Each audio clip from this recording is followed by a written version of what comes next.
matau asumna khomaido kunjogi manak tamna parap parap asum chelakpana kunjodo arapada chatuna leiribado uri amaromda khomaidi sagon thauduna laklibani aduga kunjona makhona chatlibani khomaina asum thojillakpaduda kunjodo manangda phawba hanna yengamdana gamgam madumak chatli matam aduda khomaina kunjogi manak yausallaklabada itaw kunjo ha karigino nangna gamgam ai gamtang ngaramdabida chatlamliba sibaw ha tawriba thabak adu ibani gi damoktani karigino nangna adu yamna sawribaduba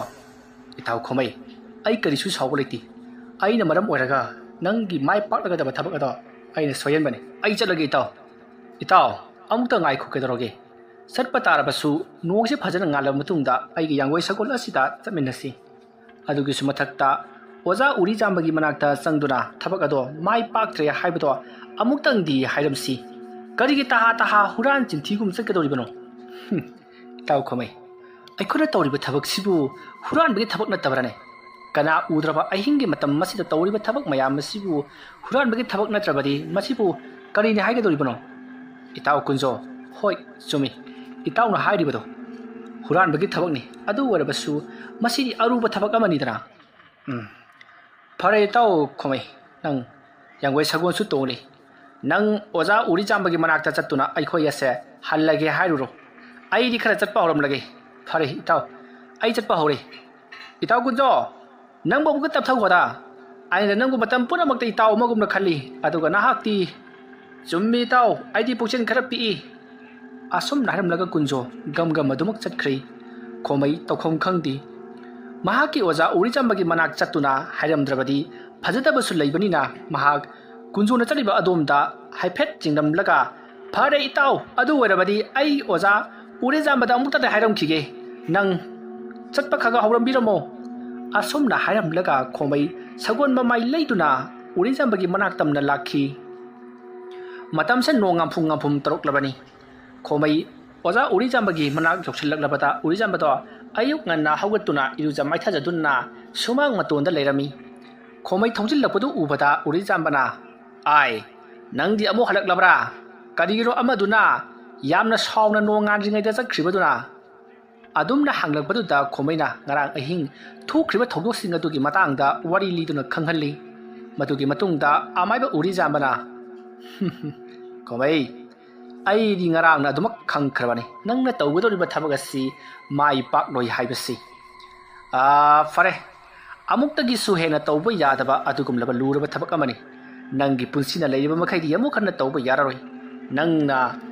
thajaba nasana nai satra khara semgat laba matungda thabagasi sinaba yagani ko fare nang su na yumda hanjaro aduga nangna tarkar hek lerako matamda aigi nakta lao oza ai oza dagi tangwetaba yamna watliba jani oza fare dudi oza imanaba kunjodo yamma sawwa chakri mabu amukka tanarukhige ho fare chalo asomna hainaraba matungda khomai parap kunjogi manak tamna sogolado thaukhri khomaina adumna thaukhribudu ubada uri jambana kaya hada ni nguni masi angangsi chamlibara panglibara amadi tawrese magi mamanaba sin mangoda lakna biraba sana biraba manab tawriba thabak aduda ayitpa piraba si phawbada mahagna marup pasibu thadok ningdri fare makona thokpa tawrasano adubu khomai budi aina angamba thakta hayhallamlage khangridana karigumbada aina hairiba mahisinga sina konadrabasu mahana tamlinglabadi aina khangbo oza ahiba amaiba mari mayam leiri makoigi manakta thaduna mahaku soidana afawba ahiba mahi haiba amaiba amati soidana ohellamge asomna khallaga urijamba khomaina satkhribato asum jengdamlaba matungda mijeng tamkhibadagi mahaksu imungdomda sangkhri somdana khomaido sagoladu hau thaduna yamna yangna thorokli adubu kunjodi sukteng tingna khidrei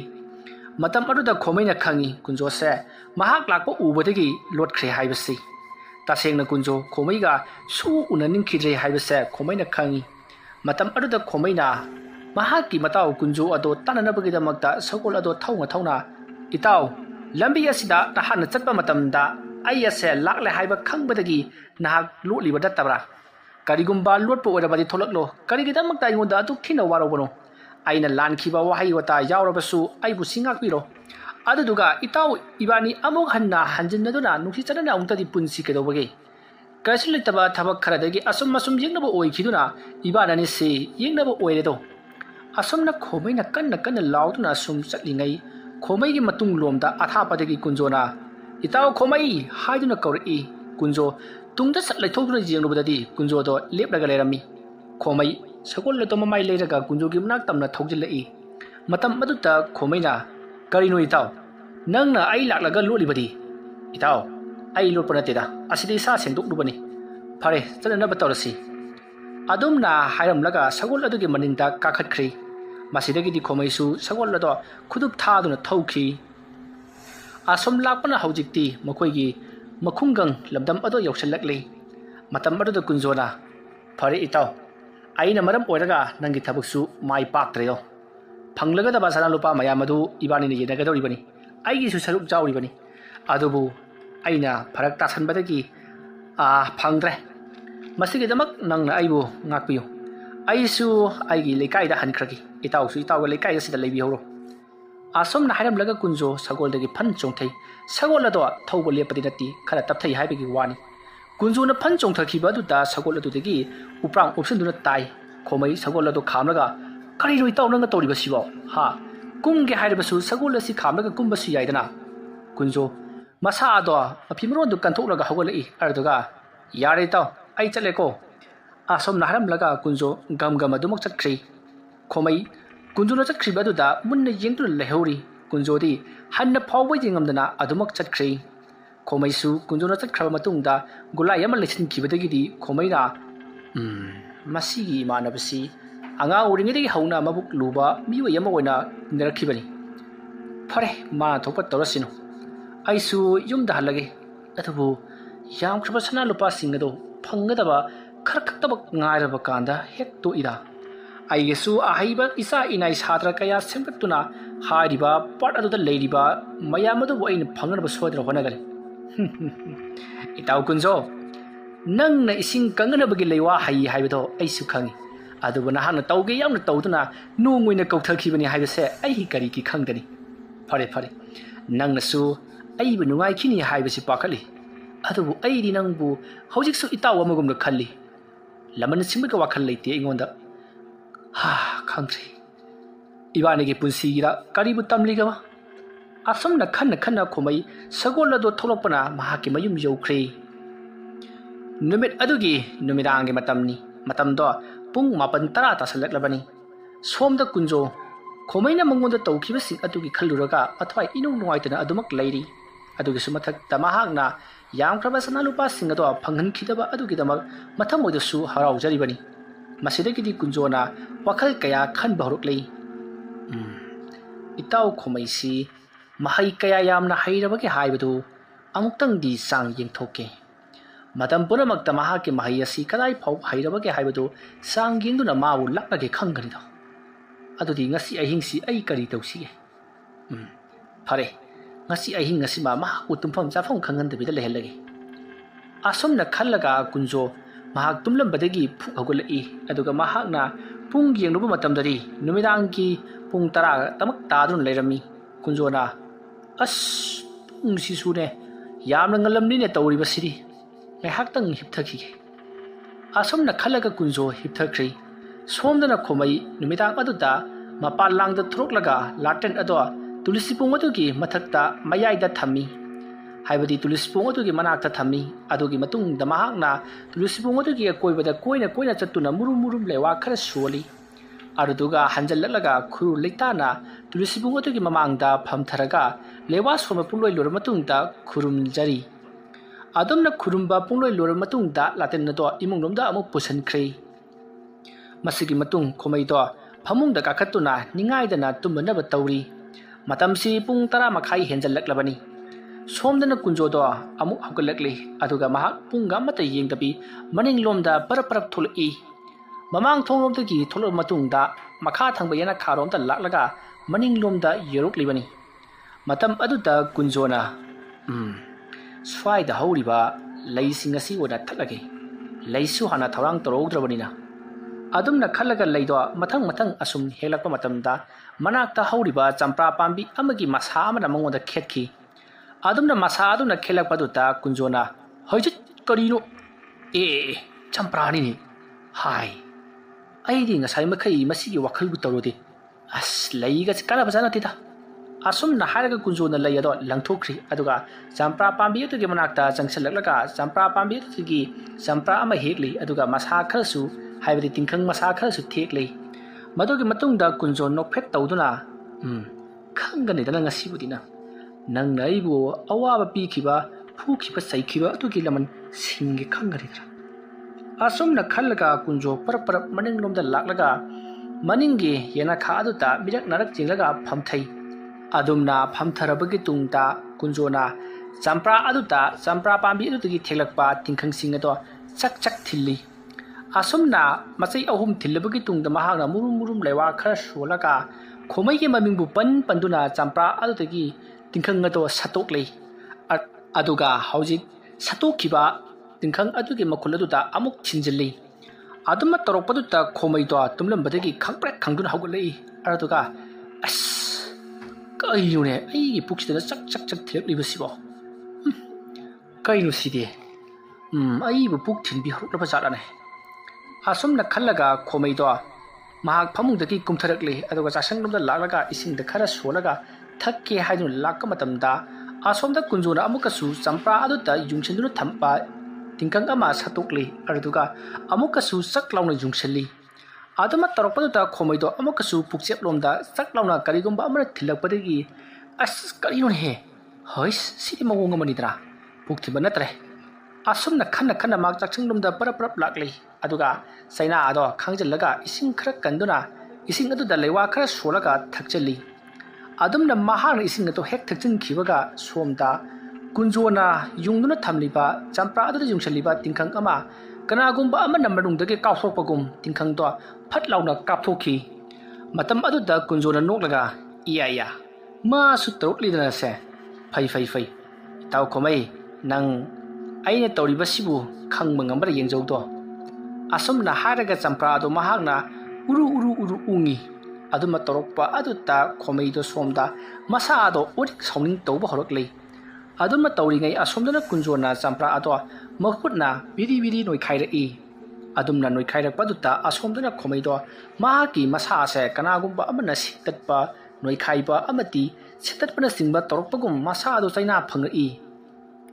adumna tawkham khangdana masa do chaina phanglak paduta khomaina siri yaroi haiduna mahana sujik lewa soliba ising ado makoktagina makhong phawba jwa rauna haithai adumna hek haithakibadagi khomaida toromba sing ado sap lepkhri somda kunjona champra ado biri noi khaiba matamda mahi amata thulakkhidri sap lepkhri matamada kunjona itaw khomai si mahai gi khara haijaba jani hare ngasi gi singai torobani na imung changage tumpham di khangdradana ma iru jaredana asomna hairamlaga kunjo imung lomda parap sangkhri aduga ningaidana nokphet tungki somdana khomai do pungcho chotpa masa adu phajana mafimro hongtokli aduga saksang aduda cholibe sing adu su napthokaba matungda waiti thoklamlaga mahak tumpham kada lakli aduga mahana phamungda lomni hiplaga tawriba thabak ase karana magi da mukta taroklibano haiduna wakhan khalli matam aduda khomaina khangli madudi kunjuna taurliba se mahakna soidana oiragani haibase khomaina su irai laina khangkhri masidagi di khomaina hayek ayuk nong hek nganbaga kunjogi manakta chattuna taurliba se kari manamgi no haibato hangdukluragi khaluduna khomaido yamna sauna leiri asomna leirambadagi mahaksu ahingi pung baro khara helakpa adwaida adumak tumthakri mathangi ayukni khomai ayuk nganta hogatuna kunjogi manaktamna lakli yangoi sagol thousand lakpagi makhol adu tabada kunjona khangli maduri khomai magi manakta lakli haibasi matam aduta kunjodi yahaudri yamna nungana tomduna leithokli matam aduta khomaina sumang lomdagi mahaki haibadi kunjogi nupiga wari sanakhibado kunjo taribani matam aduta kunjona khalli o ma yaudi yorok nabajani dana ngarang gitu khara wa bajani dama khangbada asomna khallingai mahake nupido parpap changsilalaga tabiri bro tada khumai la iye amka thopiro thorage lairamo ayu asomna tumlubadagi hagulakpa sasinari matam maruda kunjogi nupido parpap thokraga khumaida mahak to tumba hagulaklabani soidana tholagani hairamlaga mahaki tawdaba thabak ado tawkhri phida amasu pirami masidagi di khomai mora aduda phamlaga mahaki matau kunjo tholokpa ngaidun leiri kunjo do ayuk jahawropagi hojik tamikap tholaktuna tholaklibani haiduna hakam wa chanduna mapanda thol'i matam aduda khomaina itaw di ngarang jamna thengna tumbanara karino hojikta hawutlamlibasibo as itaw ngarang do aksang khara nungaitadana khara thengna hek tungkhre adunani chumi taw sidagidine haksang se khara toina smak ngamla aroi adunane ahing tumdaba tanabra kaino akhoni si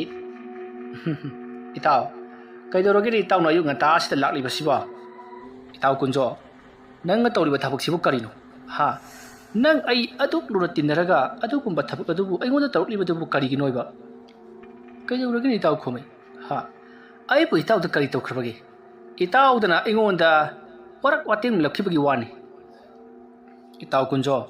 ai siloina khangi ngarang ahing itaw ma torokhiba singado aina karamna khangoi ado itaw itaw ma tawningba leirabasu atop miyuide taw aingoda torokano aina haijiram libase aroibani makha tabadi amukana tawbirakanu koitaw asomna hairaga khomaina phuk hawke haidu tawbuda masa ado kanagumba amana namsinu thambagum hawgatpa ngamdrei mokhu chingado isi sidari khomaina itaw kunjona karigumba kharadi amuk troklese asomna khalaga khomaina lewa khara solaga mahangna phamliba mora aduda top launa ahumlak phuki aduma tawbadagidi mora ado khangyang janga thadokri masidagidi khomaisu hawgalai aduga khomaina chatlamdagi matamda kunjoda wansinduna hai kunjo nang sei na marup amani haiduna sum hanbagi wani ka henjalaklabadi afabadi oiroi amaromda nangdi kabak tambada mangaidibani aidi mahya sei mapung pharagumbani aduna aina saraulabadi nang suma thong charoi ai suma thong charoi ibani sei yamna thina mangata nangani ko fare adudi ai chalage aina haribasini matung amukhana tawbirakano asomna haramlaga khomai chatkhri khomai do sumang yokra matung sagonda kakhat kyaduna hek tawbaga kunjona itaw tamliba mahido arembada mahangano marak tasu aina tharakpado khra ngao ningsingnana ba asumna hairaga nuwaga lehauri khomai wa makha taramdre hanna phawba yengamdana adumak thawduna chakkhri masagi matung numidangi matam osilakhi numidangi matam aduda kunjona khomaida ngasina amuk kari tawsike haiduna wakhal tawduna leiri ngasidi makhoi chak yamna thengi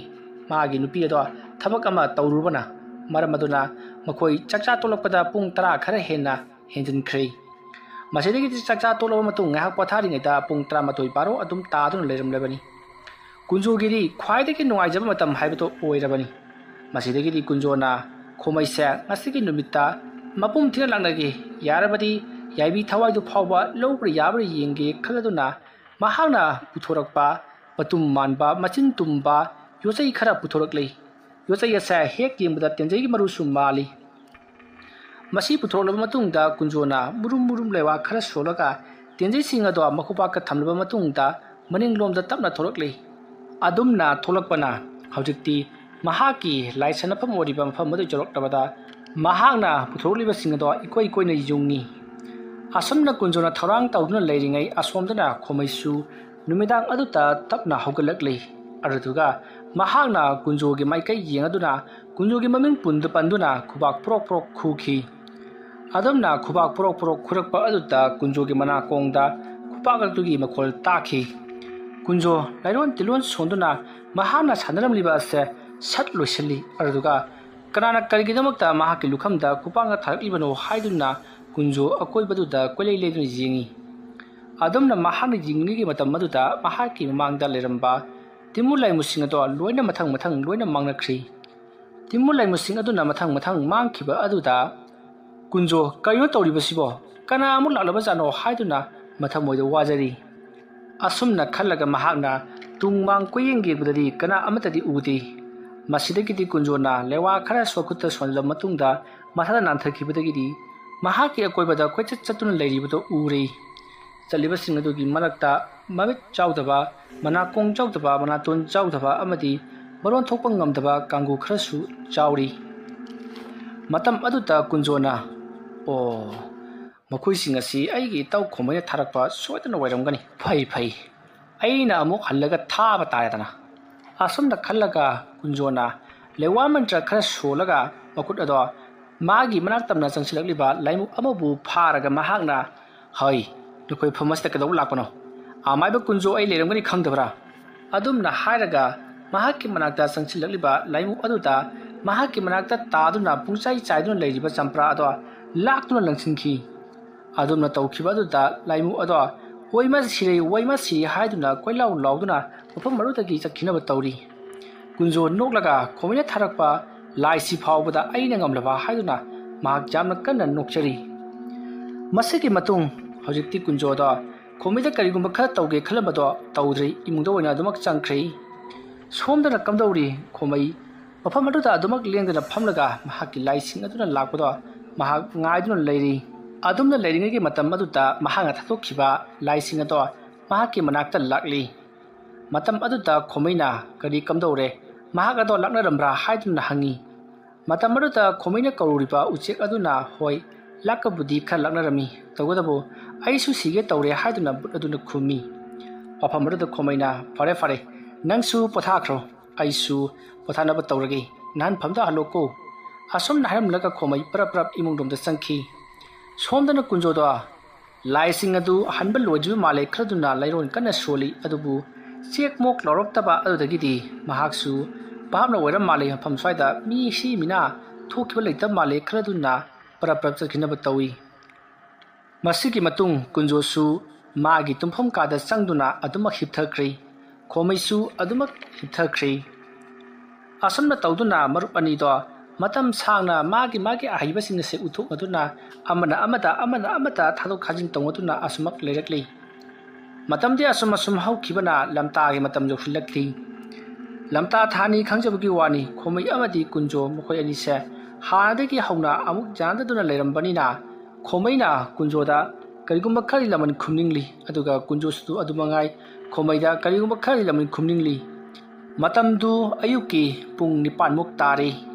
khomaido kunjugi mayumda parap lakli adubu khomai kunjugi thongaladi sangdi mahak thongal aduda sakul adu tonglaga kunjodo kari tawribagi haibadu thongaldagi leplaga yengnari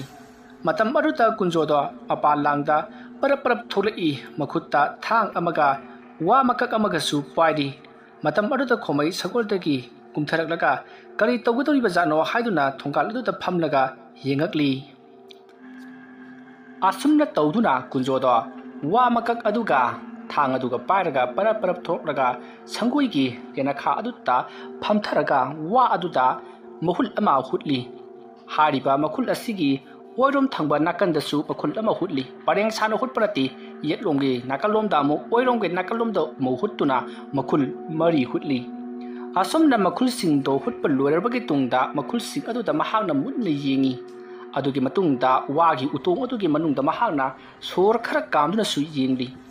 tawriba ado khomaina khangli horen mahakna mangonda karigumba khara kaplakaduri haibasi matam aduda khomaido thongal aduda parap sangsilakli khomai changakpa ubaduda kunjo mana pairamba utong ado sat tunglomda losallaga jaga amada ngasallaga thami aduga kunjona itaw karino itha thajadana igi jum masta laklibasibo lengchan biro itaw unadabasu kuire thengadabasu kuirabtuda kaidum karam tawribage ana ayik jawraba jala hadana hangba laklibajani ana ayikti thudumna jawdi taw changsilo mangoldo ina famsi asumna kunjo mangolomda kakhat khri aduga imung changkhraga phira ani puduna tholai matam aduta kunjona itaw sa sida pham wari watai sanasi hai nakoi kana lai sa glass ani da lolo hai itaw aina itaw gida lakchari basi atai gi amata nati karigumba thabak amagi damak laklibani itaw itaw khomai kari karamba wafam oirabano hai ngahan wai gi nangi pat manungda sana leidu adugumba jalo taw adugumba mata nati da sidi yamna luba thabak amagi ni aina itauta haigi khalaklibasi phanadi makuirabani adubu matang si ma ita icha sa thaba Itaw Khomai kori wafam lo hekta hayo aingonda bu kari gi koiribano sumdo woni itaw kunjo mafam masidagi yamna thapna karigumpa ching amagi manungda posak ama leiri hariba posak asi nang aina phanglabadi khwaidigi hena haithoi singthoiba amaiba amamam oigadoribani hariba posak asigi matangda ai maiba amaibi kayagi mafamda chatchatuna chumbra haiduna hangdore adubu khangde haibisu yauri adubu ka hena haiba amaiba sinadi chummi adubu mafam maduda chatpa matamda khudong jamna thigani haibasimadi aduma haibire itaw khomai khudong thigani haiba posi khalla khallaga aingoda tanaba laklibasibu nathe itaw yesibu kari khalibano ne itaw kunjo aduma lana khankhiganu tawgadoriba thabak asi kayagi matik lubage haibabu thawai mangba yaribani aduga thawai sumangali tawgadabu hariba thabak asina karigumba mai paklabadi itawna pamjariba khwaidagi sathiba haithoi singthoiraba amaiba ama haibado oiba ngamgadoribani karino ne haisibu itaw kayamuk yamna kanaba potno nati chingnung aduta changlaga kari torugadoribno laininga gadoribro natragana lai unaba chatlaga laidagi aikhoina bor nirakadoribro itaw adugumba mata nati hariba chingnung asida yamna haiba siba naidraba amaiba ama lei hai hariba amaiba adugi manakta chatlaga ibani se mahai tamjarugi doribani ibani na mahai tamjarugi doriba amaiba siba naidaba hoi mi taw kunjo nangbo mafam maduda ai itomta chatpa yabani adubu itaw su hayan nibadagi aina itaw bu kauba laklibasini itaw khomai aina haijariba mahai asidagi henganna haiba ai pamdre aduna itawna oina chatpiraga hairiba siba naide hairiba amaiba adugi manakta chatpiro aduga itaw su siba naidana ba lewa mantradu tambiruro adu oirabati itaw siba sunai nararu aikhoina si khrabasu aikoi gi sai suna si khrabasu itaw de adumak lehorgadabani ne itaw aina haribasi phagi natine nangbu aina nangbu kawba laklibasi ataygi amata nati mafam maduda changba matamda miyoi anidagi tadana changgadabani aduga amaiba aduta aikhoina haija chacha nonjalaba matungda mahiyado tamba yagadoribani hariba amaiba asi khwaidagi haithoi singthoiba mitek miro khangba migi mabukningda khanba wafam phawba khangba ngamba amaiba amani itaw khomai aduti masara tabani kaino siba naidraba haibasidi laipok kumbani lai amadabu matau karam na ikhoina ningliba thabak asibu phangloidoribano khangloidoribano adu baitaw idea fa madu chatpa sungam gamoi itaw na aibu mang thaktasu karai dano yamna pukhraba daine or paloidaba thabak ni mado malem pitribi asida siba naidaba omor oiba pot leiba hongode adugi sumathakta itaw na hari wafam mado aibu athapa jinung madu thajallaga aigi punsibu manghanabagi damakta sinba khujin thorang mali itaw kunjo natau yengena duklaknabagi wanida maru oibadi adugi damakta lakwanati lakadoriba purnimagi thasi asida nanga aigasi aruba changyeng amagi damakta tawgadori mase aina sukhangi nangna sukhangi nagna saribu utong adubu kaide sinanabano thasi numita sinanab natro wafam adu tabada kunjo ngahak tumin lei khomai noklaga ai sukhangi dei taw itaw na aingonda karama mi yengjingi haibasi aduga itaw nangna ngarang tharakhiba pot aduna aigi icha nupada pale aduna mado amuktang thuna handoru natrabadi aina amok kabaklabadi nangi miyoide solakani ibani adum tawnasi angang lubi singdi sokumsi karigumbada yunggi miyoi sing solaklabadi aisu saulinga kari nangsu saulinga kani angam tanarakpada phattaba onkibasu yai bhap tare koita kunjo kari amata khumde matam aduda khomaina phare itaw adudi aisu chatlage ngasi ai hingasida aina haramliba thabaga se pangthopiro adugi matungda aiga nanga tang tawnasi atai matamdadi tawnagumsi phare ai chatlage asomna hairaga khomaina hogatpe tawba matamdadi mahak hogatpa ngamdri phamduna dumak leiri matam aduda kunjona phare itaw chatpiruro aina ngarang thakibadu ai handok charage horen ahingdu aduduga ai itawda amukhanna khulai tharklaroi itawgi mahaidu kayamuk jamna hairabaga haibadu aduk changyeng tawningduna tawkhiba ngaktanida ꯁꯤꯗꯒꯤꯗꯤ ꯏꯇꯥꯎꯅ ꯀꯤꯔꯕꯅꯤꯅ ꯀꯔꯤꯁꯨ ꯇꯧꯔꯛꯂꯔꯣꯏꯗ ꯑꯗꯨꯝꯅ ꯍꯥꯏꯔꯨꯕꯗꯨꯗ ꯈꯣꯃꯩꯗꯣ ꯈꯔ ꯁꯥꯎꯔꯞꯅ ꯏꯇꯥꯎ ꯀꯤꯕꯒꯤ ꯋꯥꯐꯝ ꯅꯠꯇꯦꯗ ꯇꯧꯔꯤꯕꯁꯤꯕꯨ ꯀꯔꯤꯅꯣ ꯑꯩ ꯆꯠꯂꯒꯦ ꯑꯩꯕꯨ ꯊꯥꯗꯣꯛꯎꯅ ꯏꯇꯥꯎ ꯏꯇꯥꯎ ꯈꯣꯃꯩ ꯑꯩꯅ ꯇꯧꯔꯤꯕ ꯀꯩꯁꯨ ꯂꯩꯇ꯭ꯔꯕ ꯊꯕꯛ ꯑꯗꯨ ꯐꯥꯎꯕꯗ ꯅꯍꯥꯛꯄꯨ ꯍꯟꯗꯣꯛꯄ ꯉꯝꯗ꯭ꯔꯕꯔꯅꯦ ꯐꯔꯦ ꯐꯔꯦ ꯏꯇꯥꯎ ꯑꯗꯨꯗꯤ ꯑꯩ ꯆꯠꯂꯦꯀꯣ ꯑꯁꯨꯝꯅ ꯍꯥꯏꯔꯝꯂꯒ ꯈꯣꯃꯩꯅ ꯈꯨꯕꯥꯛꯇ ꯂꯩꯋꯥ ꯈꯔ ꯁꯣꯜꯂꯒ ꯃꯍꯥꯛꯅ ꯐꯝꯂꯤꯕ ꯃꯣꯔꯥ ꯑꯗꯨꯗ ꯁꯦꯠ ꯁꯦꯠ 3ꯂꯛ ꯊꯥꯈꯤ ꯑꯗꯨꯒ ꯈꯣꯃꯩꯗꯣ ꯍꯟꯅ ꯌꯦꯡꯉꯝꯗꯅ ꯑꯗꯨꯃꯛ ꯆꯠꯈ꯭ꯔꯤ ꯑꯗꯨꯝꯅ ꯈꯨꯄꯥꯛꯅ ꯁꯦꯠ ꯁꯦꯠ ꯊꯥꯔꯝꯂꯒ ꯆꯠꯈ꯭ꯔꯕ ꯃꯇꯨꯡꯗ ꯀꯨꯟꯖꯣꯅ ꯍꯩꯔꯤ ꯄꯣꯠꯅꯤ ꯈꯪꯒꯅꯤ ꯃꯥꯒꯤ ꯃꯆꯥꯅꯨꯄꯥꯗ ꯊꯥꯈꯤꯕ ꯄꯣꯠ ꯑꯗꯨ ꯍꯟꯗꯣꯛꯄꯤꯔꯒꯦ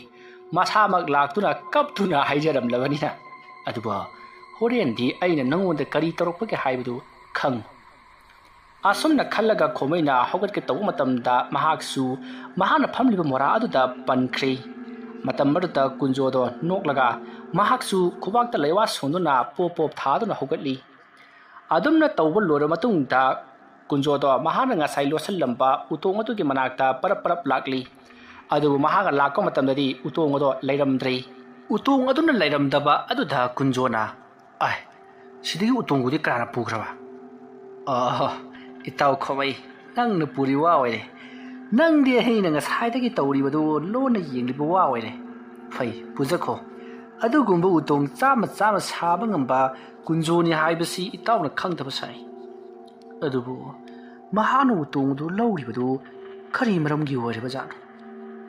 ꯑꯁꯨꯝꯅ ꯀꯨꯟꯖꯣꯗꯣ ꯉꯥꯏꯍꯥꯛ ꯋꯥꯈꯜ ꯇꯧꯔꯝꯂꯕ ꯃꯇꯨꯡꯗ ꯏꯃꯨꯡ ꯂꯣꯝꯗ ꯆꯪꯈ꯭ꯔꯒ ꯎꯇꯣꯡ ꯑꯗꯨꯒ ꯆꯞ ꯃꯥꯟꯅꯕ ꯋꯥꯀꯛ ꯎꯇꯣꯡ ꯑꯃ ꯄꯨꯊꯣꯔꯛꯂꯒ ꯉꯁꯥꯏ ꯃꯍꯥꯛꯅ ꯁꯦꯝꯈꯤꯕ ꯑꯗꯨꯒ ꯆꯞ ꯃꯥꯟꯅꯅ ꯁꯦꯝꯈꯤ ꯃꯁꯤꯒꯤ ꯃꯇꯨꯡ ꯃꯇꯝ ꯑꯗꯨ ꯍꯧꯈ꯭ꯔꯤ ꯅꯨꯃꯤꯗꯥꯡꯒꯤ ꯃꯇꯝ ꯑꯣꯏꯁꯜꯂꯛꯂꯦ ꯀꯨꯟꯖꯣ ꯃꯥꯒꯤ ꯂꯥꯏꯁꯟꯅꯐꯝ ꯑꯣꯏꯔꯤꯕ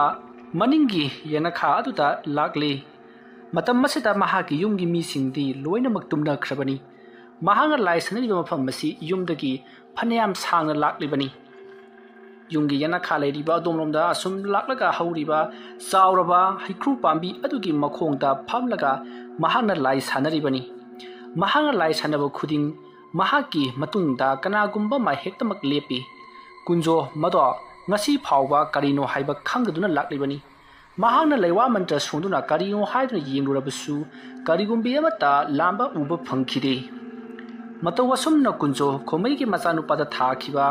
ꯃꯍꯥꯛꯅ ꯀꯥꯞꯈꯤꯕꯗꯣ ꯂꯧꯊꯣꯛꯅꯕꯒꯤꯗꯃꯛꯇ ꯂꯩꯋꯥ ꯃꯟꯇ꯭ꯔ ꯀꯌꯥ ꯁꯣꯟꯕ ꯍꯧꯔꯛꯂꯤ ꯑꯗꯨꯝꯅ ꯇꯧꯔꯛꯄ ꯑꯗꯨꯗ ꯁꯣꯝꯗ ꯈꯣꯃꯩꯒꯤ ꯃꯆꯥꯅꯨꯄꯥꯗꯣ ꯌꯥꯝꯅ ꯅꯨꯡꯉꯥꯏꯅ ꯇꯨꯝꯂꯤꯉꯩ ꯃꯍꯥꯛ ꯃꯤꯀꯞ ꯊꯣꯛꯂꯛꯏ ꯃꯍꯥꯛꯅ ꯃꯤꯀꯞ ꯊꯣꯛꯄ ꯃꯇꯝꯗ ꯌꯥꯝꯅ ꯀꯟꯅ ꯂꯥꯎꯈꯠꯂꯛꯏ ꯈꯣꯃꯩꯅ ꯀꯩꯗꯧꯔꯒꯦ ꯍꯥꯏꯗꯨꯅ ꯆꯦꯡꯁꯟꯗꯨꯅ ꯍꯪꯂꯨꯕꯗ ꯃꯆꯥꯅꯨꯄꯥ ꯑꯗꯣ ꯁꯣꯔ ꯏꯐꯨꯟ ꯐꯨꯟꯒꯠꯂꯤ ꯀꯩꯅꯣꯝꯃ ꯇꯧꯏ ꯍꯥꯏꯗꯨꯅ ꯈꯣꯃꯩꯗ ꯇꯝꯂꯤ ꯋꯥꯐꯝ ꯑꯗꯨ ꯇꯥꯕꯗ ꯈꯣꯃꯩꯅꯗꯤ ꯈꯪꯂꯤ ꯀꯨꯟꯖꯣꯅ ꯃꯥꯅ ꯊꯥꯈꯤꯕ ꯑꯗꯣ ꯁꯠꯂꯤꯕꯅꯤ ꯍꯥꯏꯕꯁꯤ ꯃꯁꯤꯗꯒꯤꯗꯤ ꯈꯣꯃꯩꯅ ꯐꯔꯦ ꯄꯥꯕꯨꯡ ꯂꯩꯋꯥ ꯁꯣꯟꯕꯤꯒꯦꯁꯦ ꯍꯥꯏꯗꯨꯅ ꯂꯩꯋꯥ ꯈꯔ ꯁꯣꯜꯂꯝꯂꯕ ꯃꯇꯨꯡꯗ ꯏꯪꯊꯍꯜꯂꯝꯂꯒ ꯈꯣꯃꯩ ꯃꯍꯥꯛꯀꯤ ꯂꯥꯏꯁꯟꯅꯐꯝ ꯑꯗꯣꯝꯗ ꯇꯨꯃꯤꯟꯅ ꯑꯗꯨꯃꯛ ꯆꯠꯈ꯭ꯔꯦ ꯈꯣꯃꯩꯅ ꯇꯧꯔꯤꯕ ꯊꯕꯛ ꯑꯁꯤꯅ ꯀꯨꯟꯖꯣꯅ ꯇꯧꯔꯛꯄ ꯊꯕꯛ ꯑꯗꯣ ꯉꯥꯛꯄ ꯈꯛꯇꯃꯛ ꯑꯣꯏꯅ ꯂꯥꯛꯈꯤꯕꯅꯤ ꯑꯗꯨꯕꯨ ꯉꯁꯤꯗꯤ ꯈꯣꯃꯩꯁꯨ ꯀꯔꯤꯒꯨꯝꯕ ꯈꯔꯗꯤ ꯇꯧꯔꯒꯦ ꯈꯜꯂꯗꯨꯅ ꯃꯃꯥꯡꯊꯛꯇ ꯃꯍꯥꯛꯅ ꯀꯧꯈꯤꯕ ꯎꯆꯦꯛ ꯑꯗꯣ ꯑꯃꯨꯛ ꯍꯟꯅ ꯀꯧꯔꯤ ꯑꯗꯨꯝꯅ ꯎꯆꯦꯛ ꯑꯗꯨ ꯀꯧꯔꯛꯂꯕ ꯃꯇꯨꯡꯗ ꯎꯆꯦꯛ ꯑꯗꯨꯅ ꯈꯣꯃꯩꯒꯤ ꯃꯃꯥꯡꯗ ꯂꯦꯞꯂꯔꯕꯗ ꯈꯣꯃꯩꯅ ꯉꯁꯤ ꯑꯃꯨꯛ ꯑꯩꯅ ꯅꯪꯕꯨ ꯀꯧꯔꯤꯕꯁꯤ ꯑꯇꯩꯒꯤ ꯑꯃꯠꯇ ꯅꯠꯇꯦ ꯀꯨꯟꯖꯣ ꯍꯥꯏꯔꯤꯕ ꯑꯩꯒꯤ ꯃꯔꯨꯞ ꯑꯗꯨꯅ ꯉꯁꯤ ꯑꯩꯒꯤ ꯏꯃꯨꯡꯗ ꯇꯧꯔꯛꯂꯤꯕ ꯑꯁꯤ ꯅꯍꯥꯛꯁꯨ ꯈꯪꯂꯦꯗꯅ ꯑꯗꯨꯅ ꯃꯁꯤꯒꯤ ꯃꯇꯤꯛ ꯆꯥꯕ ꯄꯥꯎꯈꯨꯝ ꯄꯤꯗꯅꯗꯤ ꯈꯛꯇꯣꯛꯂꯣꯏ ꯀꯨꯟꯖꯣ ꯍꯥꯏꯔꯤꯕ ꯑꯃꯥꯏꯕꯁꯤ ꯑꯁꯨꯛꯀꯤ ꯃꯇꯤꯛ ꯍꯩꯊꯣꯏ ꯁꯤꯡꯊꯣꯏꯔꯕ ꯑꯃꯥꯏꯕ ꯑꯃꯅꯤ ꯃꯔꯝ ꯑꯗꯨꯅ ꯃꯍꯥꯛꯀꯤ ꯃꯅꯥꯛꯇ ꯉꯥꯏꯍꯥꯛ ꯆꯠꯂꯒ ꯃꯍꯥꯛꯅ ꯍꯧꯖꯤꯛ ꯇꯧꯔꯤꯕ ꯊꯕꯛ ꯑꯗꯨꯗ ꯑꯌꯦꯠꯄ ꯄꯤꯔꯨꯁꯨ ꯑꯗꯨꯒꯤꯁꯨ ꯃꯊꯛꯇ ꯑꯋꯥꯕ ꯆꯩꯕꯤ ꯆꯩꯊꯦꯡ ꯈꯔꯁꯨ ꯄꯤꯔꯝꯃꯨ ꯃꯗꯨ ꯍꯦꯛ ꯂꯣꯏꯕꯒ ꯇꯟꯅ ꯑꯩꯒꯤ ꯅꯥꯛꯇ ꯑꯃꯨꯛ ꯍꯜꯂꯛꯀꯗꯕꯅꯤꯀꯣ ꯆꯠꯂꯣ ꯑꯩ ꯅꯪꯕꯨ ꯂꯥꯛꯄ ꯉꯥꯏꯔꯝꯒꯦ ꯑꯁꯨꯝꯅ ꯍꯥꯏꯅꯔꯕ ꯃꯇꯨꯡꯗ ꯎꯆꯦꯛ ꯑꯗꯣ ꯑꯃꯨꯛ ꯍꯟꯅ ꯄꯥꯏꯈ꯭ꯔꯦ ꯃꯨꯁꯤꯟ ꯃꯨꯅ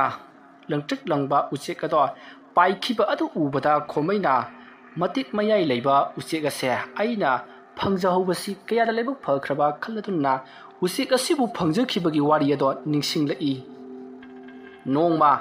ꯃꯍꯥꯛꯀꯤ ꯑꯣꯖꯥ ꯑꯃꯥꯏꯕ ꯎꯔꯤꯖꯥꯝꯕ ꯃꯈꯣꯏ ꯑꯅꯤꯅ ꯂꯩꯋꯥ ꯃꯟꯇ꯭ꯔ ꯁꯣꯟꯕꯗ ꯆꯪꯒꯗꯕ ꯂꯥꯏ ꯇꯩꯅꯕꯗ ꯆꯪꯒꯗꯕ ꯄꯣꯠꯂꯝ ꯈꯔ ꯎꯃꯪ ꯃꯅꯨꯡꯗ ꯊꯤꯕ ꯂꯥꯛꯄ ꯃꯇꯝꯗ ꯎꯆꯦꯛ ꯑꯁꯦ ꯅꯨꯃꯤꯗꯥꯡ ꯋꯥꯏꯔꯝ ꯑꯃꯗ ꯈꯣꯃꯩꯅ ꯊꯦꯡꯅꯔꯛꯈꯤꯕꯅꯤ꯫ ꯃꯇꯝ ꯑꯗꯨꯗ ꯎꯆꯦꯛꯁꯦ ꯌꯥꯝꯅ ꯁꯣꯟꯅ ꯑꯃꯗꯤ ꯌꯥꯝꯅ ꯀꯤꯅ ꯎꯁꯥ ꯑꯃꯒꯤ ꯃꯊꯛꯀꯤ ꯀꯥꯆꯤꯜ ꯑꯃꯗ ꯇꯥꯁꯤꯟꯗꯨꯅ ꯃꯅꯥ ꯃꯔꯛꯇ ꯂꯣꯠꯂꯒ ꯂꯩꯔꯝꯕꯅꯤ꯫ ꯃꯗꯣ ꯈꯣꯃꯩꯅ ꯎꯔꯛꯄꯗꯒꯤ ꯈꯣꯃꯩꯅ ꯑꯣꯖꯥ ꯑꯁꯤꯒꯤ ꯎꯆꯦꯛ ꯃꯆꯥ ꯑꯁꯤꯕꯨ ꯀꯔꯤꯅꯣ ꯍꯥꯏꯗꯨꯅ ꯍꯪꯈꯤ꯫ ꯎꯔꯤꯖꯝꯕꯅ ꯎꯆꯦꯛ ꯑꯗꯨꯗ ꯌꯦꯡꯂꯛꯄꯗ ꯈꯪꯂꯤ ꯃꯗꯨꯗꯤ ꯃꯁꯤꯒꯤ ꯎꯆꯦꯛꯁꯦ ꯑꯆꯝꯕ ꯎꯆꯦꯛ ꯅꯠꯇꯦ ꯍꯥꯏꯕꯁꯤ꯫ ꯃꯇꯝ ꯑꯗꯨꯗ ꯎꯔꯤꯖꯥꯝꯕꯅ ꯈꯣꯃꯩꯗ ꯎꯆꯦꯛ ꯑꯗꯨꯒꯤ ꯃꯔꯝꯗ ꯇꯥꯛꯄꯤꯔꯕꯒꯤ ꯇꯨꯡꯗ ꯎꯆꯦꯛ ꯑꯗꯣ ꯈꯣꯃꯩꯅ ꯀꯥꯈꯠꯇꯨꯅ ꯂꯧꯊꯔꯕ ꯃꯇꯨꯡꯗ ꯎꯆꯦꯛ ꯑꯁꯤꯕꯨ ꯂꯥꯏꯔꯣꯟ ꯇꯤꯜꯂꯣꯟ ꯀꯌꯥ ꯁꯣꯟꯗꯨꯅ ꯃꯍꯥꯛꯀꯤ ꯊꯋꯥꯏ ꯃꯤꯔꯦꯜ ꯑꯗꯣ ꯂꯧꯊꯣꯛꯂꯕ ꯇꯨꯡꯗ ꯍꯛꯆꯥꯡ ꯄꯣꯂꯥꯡ ꯑꯗꯣ ꯈꯣꯃꯩꯅ ꯄꯨꯂꯞ ꯃꯩ ꯊꯥꯗꯣꯛꯂꯕꯒꯤ ꯇꯨꯡꯗ ꯎꯠ ꯑꯗꯣ ꯃꯍꯥꯛꯅ ꯇꯥꯁꯤꯜꯂꯕꯒꯤ ꯇꯨꯡꯗ ꯃꯍꯥꯛꯅ ꯃꯐꯝ ꯆꯥꯅ ꯃꯥꯒꯤ ꯌꯨꯝꯒꯤ ꯑꯋꯥꯡ ꯊꯪꯕ ꯌꯦꯅꯈꯥ ꯑꯗꯣꯝꯗ ꯐꯨꯝꯖꯤꯟꯗꯨꯅ ꯃꯍꯥꯛꯅ ꯊꯝꯈꯤꯕꯅꯤ꯫ ꯍꯥꯏꯔꯤꯕ ꯅꯨꯃꯤꯠ ꯑꯁꯤꯗꯒꯤ ꯎꯆꯦꯛ ꯑꯗꯨꯒꯤ ꯊꯋꯥꯏ ꯃꯤꯔꯦꯜ ꯑꯁꯦ ꯈꯣꯃꯩꯅ ꯁꯥꯟꯅꯗꯨꯅꯇ ꯂꯥꯛꯈꯤꯕꯅꯤ꯫ ꯎꯆꯦꯛ ꯑꯁꯤꯒꯤ ꯊꯋꯥꯏ ꯃꯤꯔꯦꯜ ꯑꯁꯦ ꯑꯁꯨꯛꯀꯤ ꯃꯇꯤꯛ ꯃꯄꯥꯡꯒꯜ ꯀꯟꯕꯇ ꯅꯠꯇꯅ ꯑꯃꯥꯏꯕ ꯑꯃꯠꯇꯅ ꯎꯕ ꯉꯝꯗꯕ ꯑꯗꯨꯒꯨꯝꯂꯕ ꯎꯆꯦꯛ ꯑꯃꯅꯤ꯫ ꯃꯍꯥꯛꯄꯨ ꯁꯥꯟꯅꯔꯤꯕ ꯑꯃꯥꯏꯕ ꯈꯣꯃꯩ ꯈꯛꯇꯅ ꯎꯕꯅꯤ꯫ ꯍꯥꯏꯔꯤꯕ ꯎꯆꯦꯛ ꯑꯁꯤꯒꯤ ꯊꯋꯥꯏ ꯃꯤꯔꯦꯜ ꯑꯁꯤꯅꯤ ꯀꯨꯟꯖꯣꯅ ꯂꯥꯏ ꯁꯥꯟꯅꯔꯤꯉꯩ ꯃꯇꯝꯗ ꯃꯍꯥꯛꯀꯤ ꯃꯇꯨꯡꯗ ꯀꯅꯥꯒꯨꯝꯕ ꯑꯃ ꯂꯦꯞꯄꯒꯤ ꯁꯥꯎꯍꯨꯝ ꯍꯦꯛ ꯍꯦꯛ ꯐꯪꯂꯤꯕꯗꯨ ꯎꯆꯦꯛ ꯑꯗꯨꯅꯤ꯫ ꯃꯁꯤꯗꯒꯤꯗꯤ ꯀꯨꯟꯖꯣꯗꯣ ꯂꯥꯏ ꯀꯟꯅ ꯈꯣꯏꯔꯝꯂꯤꯉꯩ ꯃꯇꯝꯗ ꯃꯍꯧꯁꯥꯒꯨꯝ ꯃꯍꯥꯛꯀꯤ ꯃꯇꯨꯡꯗ ꯀꯅꯥꯒꯨꯝꯕ ꯑꯃ ꯂꯦꯞꯄꯒꯤ ꯁꯥꯎꯍꯨꯝ ꯐꯪꯕ ꯍꯧꯔꯛꯂꯤ꯫ ꯃꯇꯝ ꯑꯗꯨꯗ ꯀꯨꯟꯖꯣꯅ ꯇꯨꯡ ꯑꯣꯟꯊꯣꯛꯇꯨꯅ ꯌꯦꯡꯉꯤ ꯑꯗꯨꯕꯨ ꯀꯅꯥ ꯑꯃꯠꯇꯗꯤ ꯂꯩꯔꯝꯗꯦ꯫ ꯀꯨꯟꯖꯣꯅ ꯈꯪꯉꯤ ꯃꯍꯥꯛꯀꯤ ꯇꯧꯔꯤꯕ ꯊꯕꯛ ꯑꯁꯤꯗ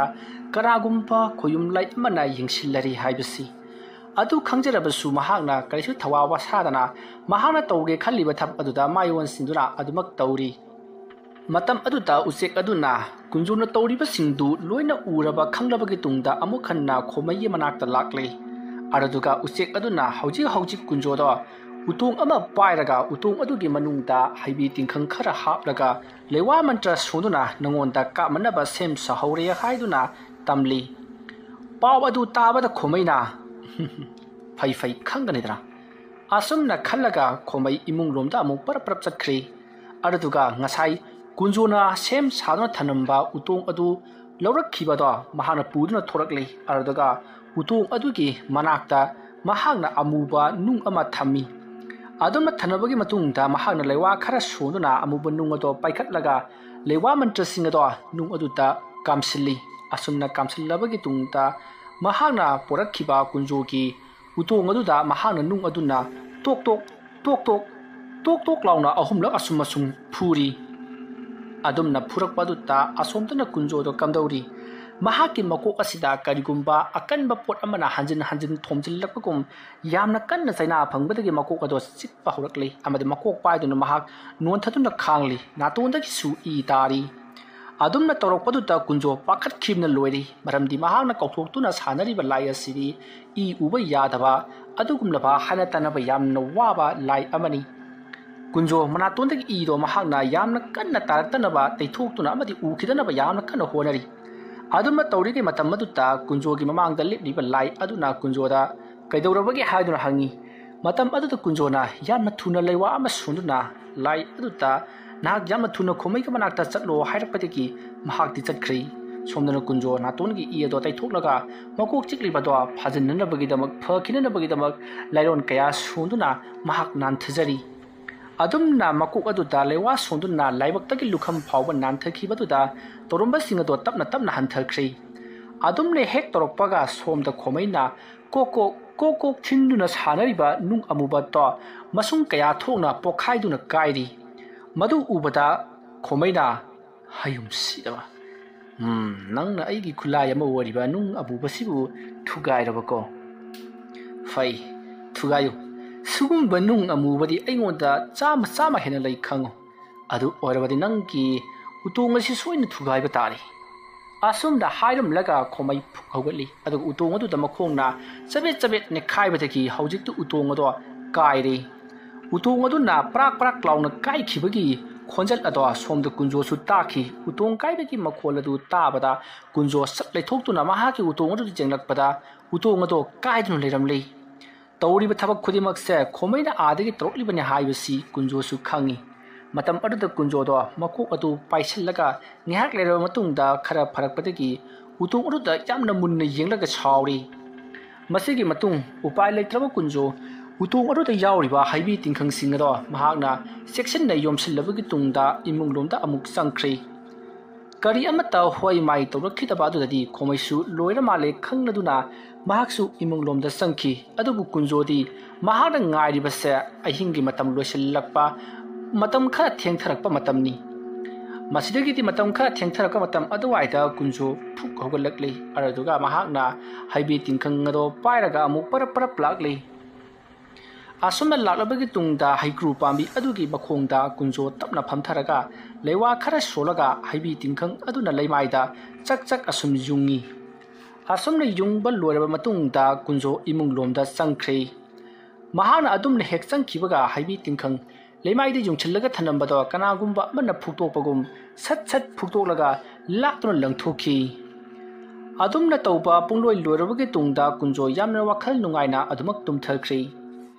ꯃꯊꯪꯒꯤ ꯑꯌꯨꯛꯅꯤ ꯀꯨꯟꯖꯣ ꯌꯥꯝꯅ ꯊꯦꯡꯅ ꯍꯧꯒꯠꯂꯛꯏ ꯅꯨꯃꯤꯠ ꯊꯣꯛꯂꯛꯂꯕ ꯃꯇꯨꯡꯗ ꯀꯨꯟꯖꯣꯅ ꯍꯧꯒꯠꯂꯛꯂꯕ ꯃꯇꯨꯡ ꯉꯔꯥꯡ ꯃꯍꯥꯛꯅ ꯌꯨꯡꯂꯝꯕ ꯍꯩꯕꯤꯒꯤ ꯇꯤꯡꯈꯪꯁꯤꯡ ꯑꯗꯣ ꯂꯩꯔꯤꯕ꯭ꯔꯥ ꯌꯦꯡꯒꯦ ꯍꯥꯏꯗꯨꯅ ꯃꯃꯥꯡ ꯊꯣꯡ ꯂꯣꯡꯗꯕꯒ ꯑꯃꯠꯇ ꯊꯣꯛꯇꯕꯤꯗ ꯃꯅꯤꯡ ꯊꯣꯡꯂꯣꯝꯗ ꯊꯣꯛꯂꯛꯂꯒ ꯃꯍꯥꯛꯅ ꯌꯨꯡꯂꯝꯕꯗꯣ ꯑꯗꯨꯒꯤ ꯃꯅꯥꯛ ꯇꯝꯅ ꯂꯥꯛꯂꯤ ꯀꯨꯟꯖꯣꯅ ꯍꯟꯗꯛ ꯇꯧꯔꯛꯂꯤꯕ ꯃꯑꯣꯡ ꯑꯁꯤꯗ ꯃꯍꯥꯛꯀꯤ ꯅꯨꯄꯤꯗꯤ ꯏꯌꯥ ꯌꯥꯅꯤꯡꯗꯦ ꯑꯉꯥꯎ ꯑꯐꯩꯒꯨꯝ ꯑꯍꯤꯡꯗ ꯃꯥꯡꯈ꯭ꯔꯒ ꯊꯦꯡꯅ ꯍꯟꯖꯜꯂꯛꯄ ꯑꯃꯗꯤ ꯑꯌꯨꯛ ꯌꯥꯍꯧꯔꯛꯄ ꯃꯇꯝꯗ ꯃꯄꯥꯟꯂꯣꯝꯗ ꯊꯣꯛꯀꯗꯕꯗꯨꯅ ꯃꯅꯤꯡ ꯍꯜꯂꯒ ꯊꯣꯛꯈꯤꯕ ꯑꯁꯤꯅꯆꯤꯡꯕ ꯀꯌꯥ ꯑꯃ ꯇꯧꯔꯛꯄꯁꯤꯗ ꯃꯍꯥꯛꯀꯤ ꯅꯨꯄꯤꯁꯨ ꯍꯩꯅꯗꯕ ꯑꯃꯗꯤ ꯀꯨꯟꯖꯣꯁꯦ ꯉꯥꯎꯔꯕ ꯖꯥꯠꯂꯥ ꯍꯥꯏꯗꯨꯅ ꯃꯋꯣꯟ ꯈꯟꯕ ꯍꯧꯔꯛꯂꯕꯅꯤ ꯑꯁꯨꯝꯅ ꯇꯧꯔꯝꯕꯗꯒꯤ ꯀꯨꯟꯖꯣꯅ ꯃꯅꯤꯡꯒꯤ ꯃꯈꯥ ꯊꯪꯕ ꯑꯗꯣꯝꯗ ꯈꯔ ꯆꯠꯂꯒ ꯍꯧꯔꯤꯕ ꯍꯩꯀ꯭ꯔꯨ ꯄꯥꯝꯕꯤ ꯃꯅꯥ ꯑꯄꯨꯡꯕ ꯑꯗꯨꯒꯤ ꯃꯅꯥꯛꯇ ꯂꯥꯛꯂꯒ ꯃꯍꯥꯛꯅ ꯌꯨꯡꯂꯝꯕ ꯍꯩꯕꯤꯒꯤ ꯇꯤꯡꯈꯪꯁꯤꯡ ꯑꯗꯨ ꯌꯦꯡꯂꯨꯕꯗꯗꯤ ꯍꯩꯕꯤꯒꯤ ꯇꯤꯡꯈꯪꯁꯤꯡ ꯑꯗꯣ ꯑꯃꯠꯇ ꯃꯅꯥꯛ ꯑꯗꯥꯏꯗ ꯂꯩꯔꯝꯗ꯭ꯔꯦ ꯃꯁꯤꯗꯒꯤꯗꯤ ꯀꯨꯟꯖꯣꯅ ꯈꯔ ꯍꯟꯗꯣꯛꯂꯒ ꯀꯣꯏꯊꯤ ꯊꯤꯔꯨꯕꯗꯗꯤ ꯍꯩꯕꯤ ꯇꯤꯡꯈꯪꯁꯤꯡ ꯑꯗꯣ ꯃꯌꯥꯏ ꯊꯤꯒꯥꯡꯗ ꯇꯦꯛꯇꯨꯅ ꯖꯒꯥ ꯈꯔꯗ ꯇꯥꯗꯨꯅ ꯂꯩꯔꯝꯃꯤ ꯃꯗꯨ ꯎꯕꯗ ꯀꯨꯟꯖꯣꯅ ꯑꯣ ꯅꯪꯅ ꯑꯩꯒꯤ ꯈꯨꯠꯂꯥꯏ ꯑꯅꯤ ꯃꯥꯡꯍꯜꯂꯕ ꯐꯩ ꯈꯪꯒꯅꯤꯗꯅ ꯑꯩꯅꯁꯨ ꯅꯪꯒꯤ ꯅꯨꯡ ꯑꯗꯨꯕꯨ ꯃꯥꯡꯍꯟꯈꯤꯕꯅꯤ ꯑꯗꯨꯒꯨꯝꯅ ꯅꯪꯒꯤ ꯀꯜꯂꯕ ꯀꯣꯛ ꯑꯗꯨꯁꯨ ꯑꯩꯅ ꯄꯣꯈꯥꯏꯍꯟꯕ ꯊꯨꯒꯥꯏꯍꯟꯕ ꯉꯝꯃꯤ ꯍꯥꯏꯕꯁꯦ ꯅꯍꯥꯛ ꯈꯪꯗꯕ ꯁꯥꯔꯗꯅ ꯈꯪꯒꯅꯤꯅ ꯑꯗꯨꯕꯨꯗꯤ ꯑꯁꯨꯝꯅ ꯈꯜꯂꯒ ꯀꯨꯟꯖꯣ ꯏꯃꯨꯡꯂꯣꯝꯗ ꯑꯃꯨꯛ ꯄꯔꯞ ꯄꯔꯞ ꯆꯪꯁꯤꯜꯂꯛꯂꯒ ꯃꯃꯥꯏ ꯃꯃꯤꯠ ꯇꯥꯊꯣꯛꯂꯕ ꯃꯇꯨꯡ ꯃꯍꯥꯛ ꯏꯔꯨꯖ ꯃꯥꯏꯊꯖꯔꯒ ꯃꯍꯥꯛꯀꯤ ꯑꯣꯖꯥ ꯑꯣꯏꯔꯤꯕ ꯃꯃꯥꯟꯅꯕ ꯁꯨꯔꯟꯖꯣꯏꯒꯤ ꯃꯌꯨꯝꯗ ꯆꯠꯅꯅꯕꯒꯤꯗꯃꯛꯇ ꯁꯦꯝ ꯁꯥꯈꯤ ꯁꯣꯝꯗꯁꯨ ꯈꯣꯃꯩꯗꯣ ꯑꯌꯨꯛ ꯉꯟꯇꯥ ꯍꯧꯒꯠꯂꯛꯇꯨꯅ ꯏꯔꯨꯖ ꯃꯥꯏꯊꯖꯔꯕ ꯃꯇꯨꯡꯗ ꯃꯍꯥꯛ ꯑꯊꯥꯞꯄ ꯆꯤꯡꯅꯨꯡ ꯑꯃꯗ ꯆꯠꯅꯕꯒꯤꯗꯃꯛꯇ ꯃꯍꯥꯛ ꯊꯣꯔꯛꯈꯤ ꯑꯁꯨꯝꯅ ꯇꯧꯕ ꯄꯨꯡꯂꯣꯏ ꯂꯣꯏꯔꯕ ꯃꯇꯨꯡꯗ ꯁꯒꯣꯜ ꯑꯗꯨ ꯇꯣꯡꯗꯨꯅ ꯈꯣꯃꯩ ꯑꯊꯥꯞꯄ ꯆꯤꯡꯅꯨꯡ ꯑꯃꯗ ꯆꯠꯈ꯭ꯔꯦ ꯍꯥꯏꯔꯤꯕ ꯑꯃꯥꯏꯕ ꯑꯁꯤ ꯑꯃꯥꯏꯕ ꯎꯔꯤꯖꯥꯝꯕꯅ ꯈꯣꯃꯩꯗ ꯍꯥꯏꯔꯛꯈꯤꯕ ꯑꯃꯥꯏꯕ ꯑꯃꯅꯤ ꯎꯔꯤꯖꯥꯝꯕꯅ ꯃꯉꯣꯟꯗ ꯇꯝꯂꯤꯕ ꯃꯍꯩ ꯑꯁꯦ ꯇꯝꯕꯤꯕ ꯄꯨꯡꯂꯣꯏ ꯂꯣꯏꯔꯤ ꯇꯝꯅꯤꯡꯉꯥꯏ ꯃꯆꯥꯛ ꯑꯃꯠꯇ ꯂꯩꯇ꯭ꯔꯦ ꯃꯔꯝ ꯑꯗꯨꯅ ꯃꯍꯥꯛꯀꯤ ꯈꯪꯅꯖꯕ ꯃꯃꯥꯟꯅꯕ ꯑꯃꯗꯤ ꯑꯣꯖꯥ ꯑꯣꯏꯅꯁꯨ ꯂꯩꯈ꯭ꯔꯕ ꯑꯃꯥꯏꯕ ꯑꯃꯒꯤ ꯃꯃꯤꯡ ꯇꯥꯛꯂꯛꯄꯗꯒꯤ ꯈꯣꯃꯩ ꯑꯃꯥꯏꯕ ꯑꯗꯨꯒꯤ ꯃꯅꯥꯛꯇ ꯆꯠꯇꯨꯅ ꯑꯍꯦꯟꯕ ꯂꯧꯁꯤꯡ ꯑꯃꯗꯤ ꯂꯩꯋꯥꯅꯆꯤꯡꯕ ꯇꯝꯂꯨꯅꯕꯒꯤꯗꯃꯛꯇ ꯂꯥꯛꯈꯤꯕꯅꯤ ꯑꯁꯨꯝꯅ ꯇꯧꯗꯨꯅ ꯃꯇꯝ ꯑꯗꯨ ꯍꯧꯈ꯭ꯔꯦ ꯑꯌꯨꯛꯀꯤ ꯄꯨꯡ 12ꯃꯨꯛ ꯇꯥꯔꯛꯄ ꯑꯗꯨꯋꯥꯏꯗ ꯀꯨꯟꯖꯣ ꯃꯍꯥꯛ ꯑꯁꯦ ꯃꯥꯒꯤ ꯑꯣꯖꯥ ꯑꯃꯥꯏꯕ ꯁꯨꯔꯟꯖꯣꯏꯒꯤ ꯃꯅꯥꯛꯇ ꯂꯥꯛꯇꯨꯅ ꯁꯨꯔꯟꯖꯣꯏꯗ ꯋꯥꯔꯤ ꯀꯌꯥ ꯇꯝꯂꯤ ꯃꯇꯝ ꯑꯗꯨꯗ ꯀꯨꯟꯖꯣꯅ ꯑꯁꯦꯡꯕꯅꯤ ꯏꯇꯥꯎ ꯑꯃꯥꯏꯕ ꯑꯩꯅ ꯍꯥꯏꯖꯔꯤꯕꯁꯤ ꯑꯩꯅ ꯉꯔꯥꯡꯁꯨ ꯅꯍꯥꯟꯁꯨ ꯃꯊꯪ ꯑꯁꯨꯛ ꯀꯨꯏꯕ ꯃꯇꯝ ꯑꯁꯤ ꯃꯉꯣꯟꯗ ꯑꯩꯅ ꯊꯥꯔꯤꯕꯁꯤꯡꯁꯤ ꯃꯍꯥꯛꯅ ꯏꯂꯥꯏ ꯂꯥꯏꯅ ꯂꯣꯏꯅꯃꯛ ꯉꯛꯏ ꯑꯗꯨꯒ ꯃꯍꯥꯛꯅ ꯊꯥꯔꯛꯄꯁꯤꯡꯁꯨ ꯑꯩꯅ ꯏꯂꯥꯏ ꯂꯥꯏꯅ ꯑꯗꯨꯃꯛ ꯉꯛꯏ ꯁꯤꯗꯒꯤ ꯍꯦꯟꯅ ꯁꯥꯊꯤꯕ ꯑꯔꯨꯕ ꯂꯩꯋꯥ ꯃꯟꯇ꯭ꯔꯒ ꯑꯃꯠꯇ ꯂꯩꯇ꯭ꯔꯕ꯭ꯔꯣ ꯑꯩꯁꯨ ꯑꯩꯅ ꯊꯥꯔꯤꯕꯁꯤꯡꯁꯤ ꯀꯜꯂꯕ ꯇꯝꯊꯤꯔꯕ ꯂꯥꯏ ꯉꯥꯛꯇꯅꯤ ꯍꯦꯛ ꯑꯣꯛꯅꯕꯗ ꯈꯨꯗꯛꯇ ꯁꯤꯒꯗꯧꯔꯤꯕ ꯂꯥꯏ ꯀꯌꯥꯁꯨ ꯌꯥꯎꯔꯤꯕꯅꯤ ꯑꯗꯨꯕꯨ ꯑꯩꯅ ꯑꯁꯨꯛ ꯀꯜꯂꯕ ꯊꯥꯔꯤꯕꯁꯤ ꯀꯔꯤ ꯑꯃꯠꯇ ꯀꯥꯟꯅꯗꯦ ꯃꯁꯤ ꯅꯠꯇꯕ ꯀꯔꯤ ꯀꯔꯝꯕ ꯂꯩꯕꯒꯤꯅꯦ ꯏꯇꯥꯎ ꯑꯃꯥꯏꯕ ꯏꯇꯥꯎ ꯀꯨꯟꯖꯣ ꯏꯇꯥꯎ ꯀꯔꯤꯒꯤꯅꯣ ꯏꯇꯥꯎꯅ ꯑꯗꯨꯛ ꯌꯥꯝꯅ ꯇꯝꯊꯤꯕ ꯑꯀꯟꯕ ꯂꯩꯋꯥ ꯃꯟꯇ꯭ꯔ ꯄꯥꯝꯂꯤꯕꯗꯨꯕꯨ ꯅꯃꯥꯟꯅꯕ ꯃꯁꯦꯝ ꯍꯥꯠꯇꯣꯛꯅꯔꯒ ꯀꯔꯤ ꯀꯥꯟꯅꯒꯗꯧꯔꯤꯕꯅꯣꯅꯦ ꯏꯇꯥꯎ ꯏꯇꯥꯎꯅ ꯈꯪꯗꯕ ꯈꯔ ꯂꯩꯔꯤ ꯃꯍꯥꯛꯁꯦ ꯃꯅꯨꯡ ꯈꯔ ꯀꯟꯕ ꯃꯉꯛ ꯈꯔ ꯊꯦꯛꯀꯠꯄ ꯑꯩ ꯃꯉꯥꯏꯔꯦ ꯍꯥꯏꯕꯒꯤ ꯅꯥꯄꯜ ꯑꯃꯗ ꯍꯤꯡꯕ ꯃꯗꯨꯒꯤ ꯅꯥꯄꯜꯗꯣ ꯑꯩꯅ ꯊꯨꯗꯦꯛꯀꯦ ꯇꯧꯕꯅꯤ ꯃꯥꯒꯤ ꯌꯥꯏꯕꯤ ꯊꯋꯥꯏ ꯂꯧꯒꯗꯕꯗꯤ ꯅꯠꯇꯦ ꯑꯗꯨꯕꯨ ꯑꯩ ꯀꯅꯥꯅꯣ ꯍꯥꯏꯕꯁꯤꯃꯗꯤ ꯃꯉꯣꯟꯗ ꯈꯪꯍꯜꯂꯝꯂꯒꯦ ꯑꯣꯖꯥꯅ ꯆꯥꯟꯕ ꯁꯥꯇ꯭ꯔ ꯑꯩꯅꯤ ꯍꯥꯏꯗꯨꯅ ꯃꯍꯥꯛꯅ ꯃꯨꯛꯂꯤꯕꯗꯣ ꯑꯩ ꯈꯪꯉꯤꯅꯤ ꯏꯇꯥꯎ ꯃꯗꯨꯒꯤ ꯃꯨꯛꯂꯤꯕ ꯅꯥꯄꯜ ꯀꯥꯔꯤꯕ ꯑꯗꯨꯕꯨꯅꯤ ꯑꯩꯅ ꯊꯨꯗꯦꯛꯀꯗꯧꯔꯤꯕꯁꯤ ꯐꯔꯦ ꯏꯇꯥꯎ ꯀꯨꯟꯖꯣ ꯑꯗꯨ ꯑꯣꯏꯔꯕꯗꯤ ꯏꯇꯥꯎꯗ ꯑꯩꯅ ꯃꯐꯝ ꯑꯃ ꯇꯥꯛꯂꯒꯦ ꯍꯥꯏꯔꯤꯕ ꯃꯐꯝ ꯑꯁꯤꯗ ꯂꯨꯔꯕ ꯂꯥꯏꯔꯤꯛ ꯀꯌꯥ ꯑꯃ ꯂꯩꯕꯅꯤ ꯍꯥꯏꯔꯤꯕ ꯂꯥꯏꯔꯤꯛ ꯑꯁꯤꯗ ꯌꯥꯎꯔꯤꯕ ꯂꯩꯋꯥ ꯃꯟꯇ꯭ꯔꯁꯤꯡ ꯑꯃꯗꯤ ꯃꯔꯨꯑꯣꯏꯕ ꯄꯣꯠꯂꯝ ꯆꯩꯔꯝꯁꯤꯡ ꯄꯨꯝꯅꯃꯛ ꯑꯁꯤ ꯂꯣꯏꯅ ꯈꯪ ꯍꯩꯔꯕꯗꯤ ꯏꯇꯥꯎꯁꯦ ꯁꯣꯏꯗꯅ ꯑꯍꯩꯕ ꯑꯐꯥꯎꯕ ꯃꯤꯅ ꯁ꯭ꯋꯥꯏ ꯃꯥꯡꯕ ꯉꯝꯃꯤꯁꯨ ꯍꯥꯏꯅꯒꯗꯧꯔꯕ ꯑꯃꯥꯏꯕ ꯑꯃ ꯑꯣꯟꯒꯗꯧꯔꯤꯕꯅꯤ ꯏꯇꯥꯎ ꯁꯨꯔꯟꯖꯣꯏ ꯃꯥꯡꯕ ꯉꯝꯒꯗꯧꯔꯤꯕ꯭ꯔꯣ ꯍꯥꯏꯁꯤꯕꯣ ꯃꯥꯡꯕ ꯉꯝꯕꯗꯤ ꯅꯠꯇꯦ ꯑꯗꯨꯕꯨ ꯏꯇꯥꯎꯅ ꯆꯠꯄ ꯊꯕꯛ ꯈꯨꯗꯤꯡꯃꯛꯇ ꯃꯐꯝꯗꯣ ꯌꯧꯅꯤꯡꯕ ꯈꯨꯗꯛꯇ ꯍꯦꯛ ꯈꯣꯡꯀꯥꯞ ꯑꯃꯗꯤ ꯊꯥꯡꯕꯒ ꯍꯦꯛꯇꯃꯛ ꯌꯧꯒꯗꯧꯔꯤꯕꯅꯤ ꯏꯇꯥꯎ ꯃꯗꯨꯒꯤ ꯂꯩꯋꯥ ꯃꯟꯇ꯭ꯔ ꯑꯗꯨꯅꯤ ꯑꯩꯒꯤ ꯏꯇꯥꯎ ꯈꯣꯃꯩꯅ ꯁꯤꯖꯤꯟꯅꯔꯤꯕꯁꯤ ꯐꯔꯦ ꯏꯇꯥꯎ ꯍꯥꯏꯔꯤꯕ ꯃꯐꯝ ꯑꯗꯣ ꯀꯗꯥꯏꯋꯥꯏꯗ ꯂꯩꯕꯅꯣ ꯑꯩꯉꯣꯟꯗ ꯇꯥꯛꯄꯤꯔꯣ ꯐꯔꯦ ꯏꯇꯥꯎ ꯑꯩ ꯃꯐꯝ ꯑꯗꯣ ꯇꯥꯛꯆꯔꯒꯦ ꯃꯐꯝ ꯑꯗꯨꯒꯤ ꯃꯅꯥꯛꯇ ꯆꯠꯂꯒ ꯅꯍꯥꯛꯅ ꯂꯩꯔꯝꯂꯤꯕ ꯃꯤꯑꯣꯏꯁꯤꯡ ꯑꯗꯨꯗ ꯍꯥꯏꯅꯔꯒ ꯂꯨꯔꯕ ꯂꯥꯏꯔꯤꯛ ꯀꯌꯥꯕꯨ ꯃꯐꯝ ꯑꯁꯤꯗ ꯄꯣꯔꯛꯄ ꯅꯠꯇꯕ ꯑꯥꯗ ꯑꯗꯨꯝ ꯄꯥꯔꯨꯕ ꯌꯥꯒꯅꯤꯀꯣ ꯐꯔꯦ ꯏꯇꯥꯎ ꯑꯗꯨꯗꯤ ꯃꯐꯝ ꯑꯗꯣ ꯑꯩ ꯇꯥꯛꯂꯒꯦ ꯑꯁꯨꯝꯅ ꯍꯥꯏꯔꯝꯂꯒ ꯀꯨꯟꯖꯣꯒꯤ ꯃꯥꯟꯅꯕ ꯁꯨꯔꯟꯖꯣꯏ ꯏꯃꯨꯡ ꯂꯣꯝꯗ ꯄꯔꯞ ꯆꯪꯈꯤ ꯃꯗꯨꯗ ꯀꯨꯟꯖꯣꯅ ꯀꯔꯤꯅꯣ ꯇꯥꯛꯀꯦ ꯍꯥꯏꯔꯒ ꯏꯃꯨꯡ ꯆꯪꯈ꯭ꯔꯤꯁꯤꯅ ꯏꯃꯨꯡꯗꯒꯤ ꯂꯥꯎꯔꯛꯀꯗꯧꯔꯤꯕ ꯖꯥꯠꯂꯥ ꯑꯗꯨꯝꯅ ꯍꯥꯏꯅꯔꯤꯉꯩ ꯁꯨꯔꯟꯖꯣꯏ ꯄꯨꯈꯝ ꯑꯃꯒ ꯏꯁꯤꯡ ꯈꯔꯒ ꯄꯨꯔ ꯊꯣꯛꯂꯛꯂꯤ ꯃꯗꯨꯗ ꯀꯨꯟꯖꯣꯅ ꯈꯪꯂꯤ ꯏꯁꯤꯡ ꯑꯗꯨꯗ ꯃꯃꯤ ꯇꯥꯍꯜꯂꯒ ꯌꯦꯡꯍꯟꯒꯗꯧꯔꯤꯕꯅꯤ ꯍꯥꯏꯕꯁꯤ ꯃꯁꯤꯗꯒꯤꯗꯤ ꯁꯨꯔꯟꯖꯣꯏꯅ ꯍꯥꯏꯕꯒ ꯇꯧꯕꯒ ꯄꯨꯈꯝ ꯑꯗꯨꯗ ꯏꯁꯤꯡ ꯈꯔ ꯍꯩꯔꯤ ꯑꯗꯨꯗꯨꯒ ꯄꯨꯈꯝ ꯑꯁꯤꯗ ꯌꯦꯡꯉꯨ ꯃꯗꯨꯗ ꯎꯕ ꯂꯝꯗꯣ ꯑꯗꯨꯗ ꯆꯠꯀꯗꯧꯔꯤꯕꯅꯤ ꯍꯥꯏꯔꯛꯄꯗ ꯀꯨꯟꯖꯣꯅ ꯏꯁꯤꯡ ꯍꯩꯗꯨꯅ ꯊꯝꯂꯤꯕ ꯄꯨꯈꯝ ꯑꯗꯨꯗ ꯃꯃꯤꯠ ꯑꯗꯨꯅ ꯌꯥꯝꯅ ꯃꯨꯟꯅ ꯌꯦꯡꯊꯔꯛꯏ ꯑꯗꯨꯝꯅ ꯌꯦꯡꯊꯔꯛꯄꯗ ꯎꯔꯤꯕ ꯁꯛꯇꯝ ꯑꯗꯨꯗꯗꯤ ꯀꯨꯟꯖꯣ ꯉꯛꯄꯗ ꯊꯦꯡꯈ꯭ꯔꯦ ꯃꯇꯧ ꯑꯁꯨꯝꯅ ꯀꯨꯟꯖꯣꯅ ꯌꯥꯝꯅ ꯉꯛꯅ ꯌꯦꯡꯂꯝꯂꯕꯒꯤ ꯇꯨꯡꯗ ꯃꯍꯥꯛꯀꯤ ꯃꯃꯥꯟꯅꯕ ꯁꯨꯔꯟꯖꯣꯏꯗ ꯑꯣꯟꯁꯤꯜꯂꯛꯇꯨꯅ ꯏꯇꯥꯎ ꯃꯁꯤꯒꯤ ꯂꯝ ꯑꯁꯤꯗꯤ ꯑꯩ ꯍꯥꯟꯅ ꯈꯪꯈ꯭ꯔꯦ ꯏꯇꯥꯎꯗꯤ ꯃꯇꯧ ꯀꯔꯝꯅ ꯈꯪꯂꯤꯕ ꯏꯇꯥꯎ ꯃꯁꯤꯒꯤ ꯂꯝꯁꯤꯗꯅꯤ ꯑꯩꯅ ꯏꯍꯥꯟ ꯍꯥꯟꯅ ꯃꯥꯏꯕ ꯇꯝꯂꯨꯔꯤꯕꯁꯤ ꯍꯥꯏꯔꯤꯕ ꯂꯝ ꯑꯁꯤꯗ ꯑꯩꯈꯣꯏꯒꯤ ꯄꯥꯕꯨꯡ ꯑꯗꯨꯒ ꯌꯥꯝꯅ ꯂꯨꯅ ꯇꯤꯟꯅꯔꯝꯕ ꯃꯈꯣꯏꯒꯤ ꯃꯔꯨꯞꯁꯤꯡ ꯑꯃ ꯂꯩꯌꯦꯗꯅ ꯍꯥꯏꯔꯤꯕ ꯃꯔꯨꯞ ꯑꯗꯨꯅ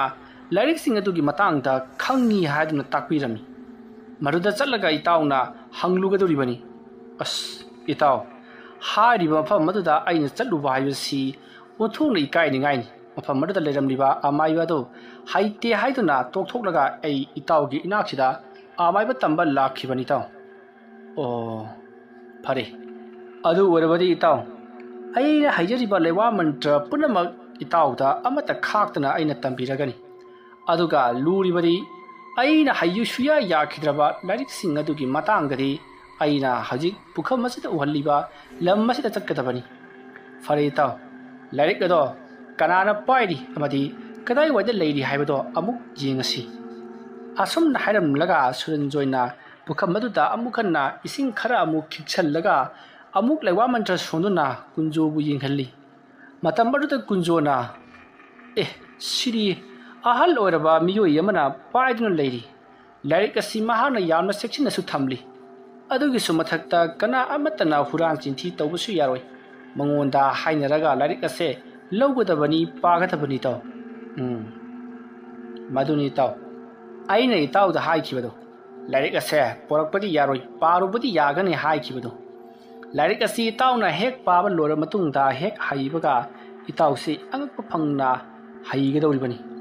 ꯍꯥꯏꯔꯤꯕ ꯂꯥꯏꯔꯤꯛ ꯑꯁꯤꯕꯨ ꯄꯥꯏꯔꯤꯕ ꯃꯤꯑꯣꯏ ꯑꯁꯤꯗꯤ ꯑꯃꯣꯔ ꯑꯣꯏꯗꯨꯅ ꯂꯩꯔꯕꯅꯤ ꯁꯤꯕ ꯅꯥꯏꯗꯅ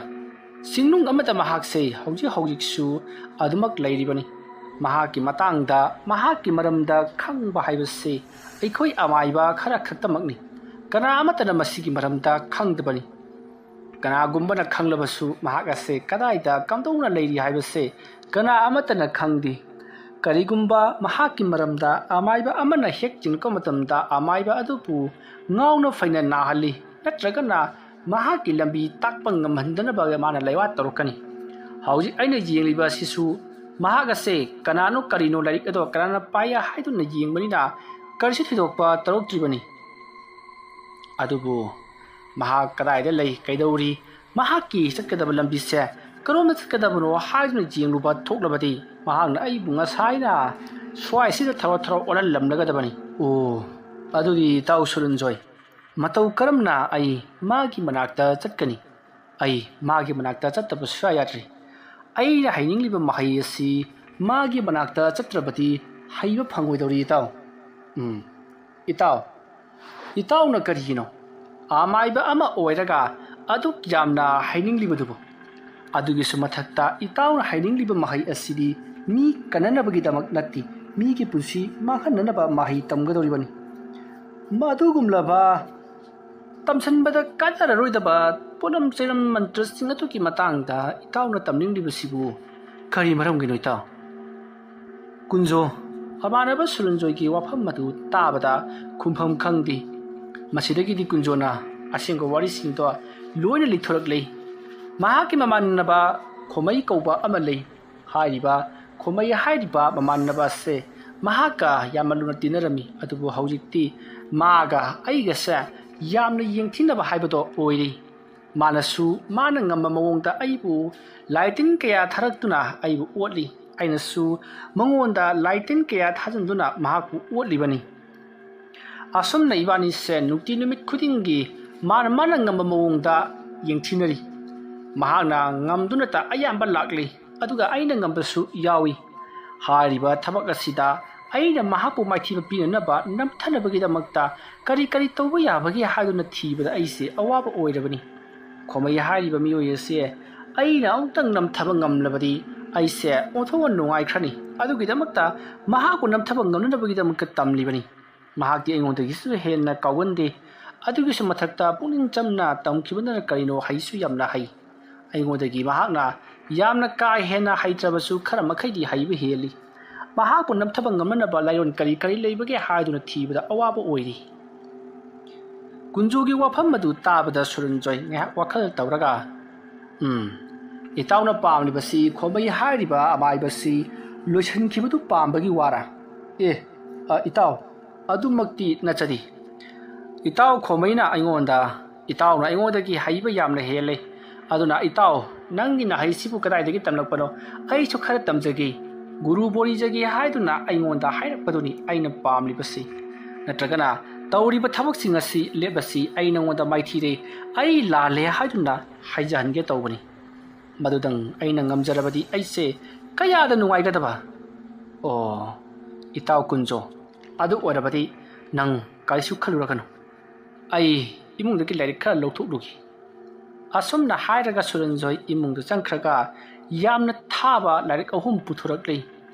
ꯍꯥꯏꯔꯤꯕ ꯂꯥꯏꯔꯤꯛꯁꯤꯡ ꯑꯁꯦ ꯁꯨꯔꯟꯖꯣꯏꯅ ꯆꯍꯤ ꯀꯌꯥ ꯆꯪꯅ ꯄꯥꯔꯛꯂꯕꯁꯨ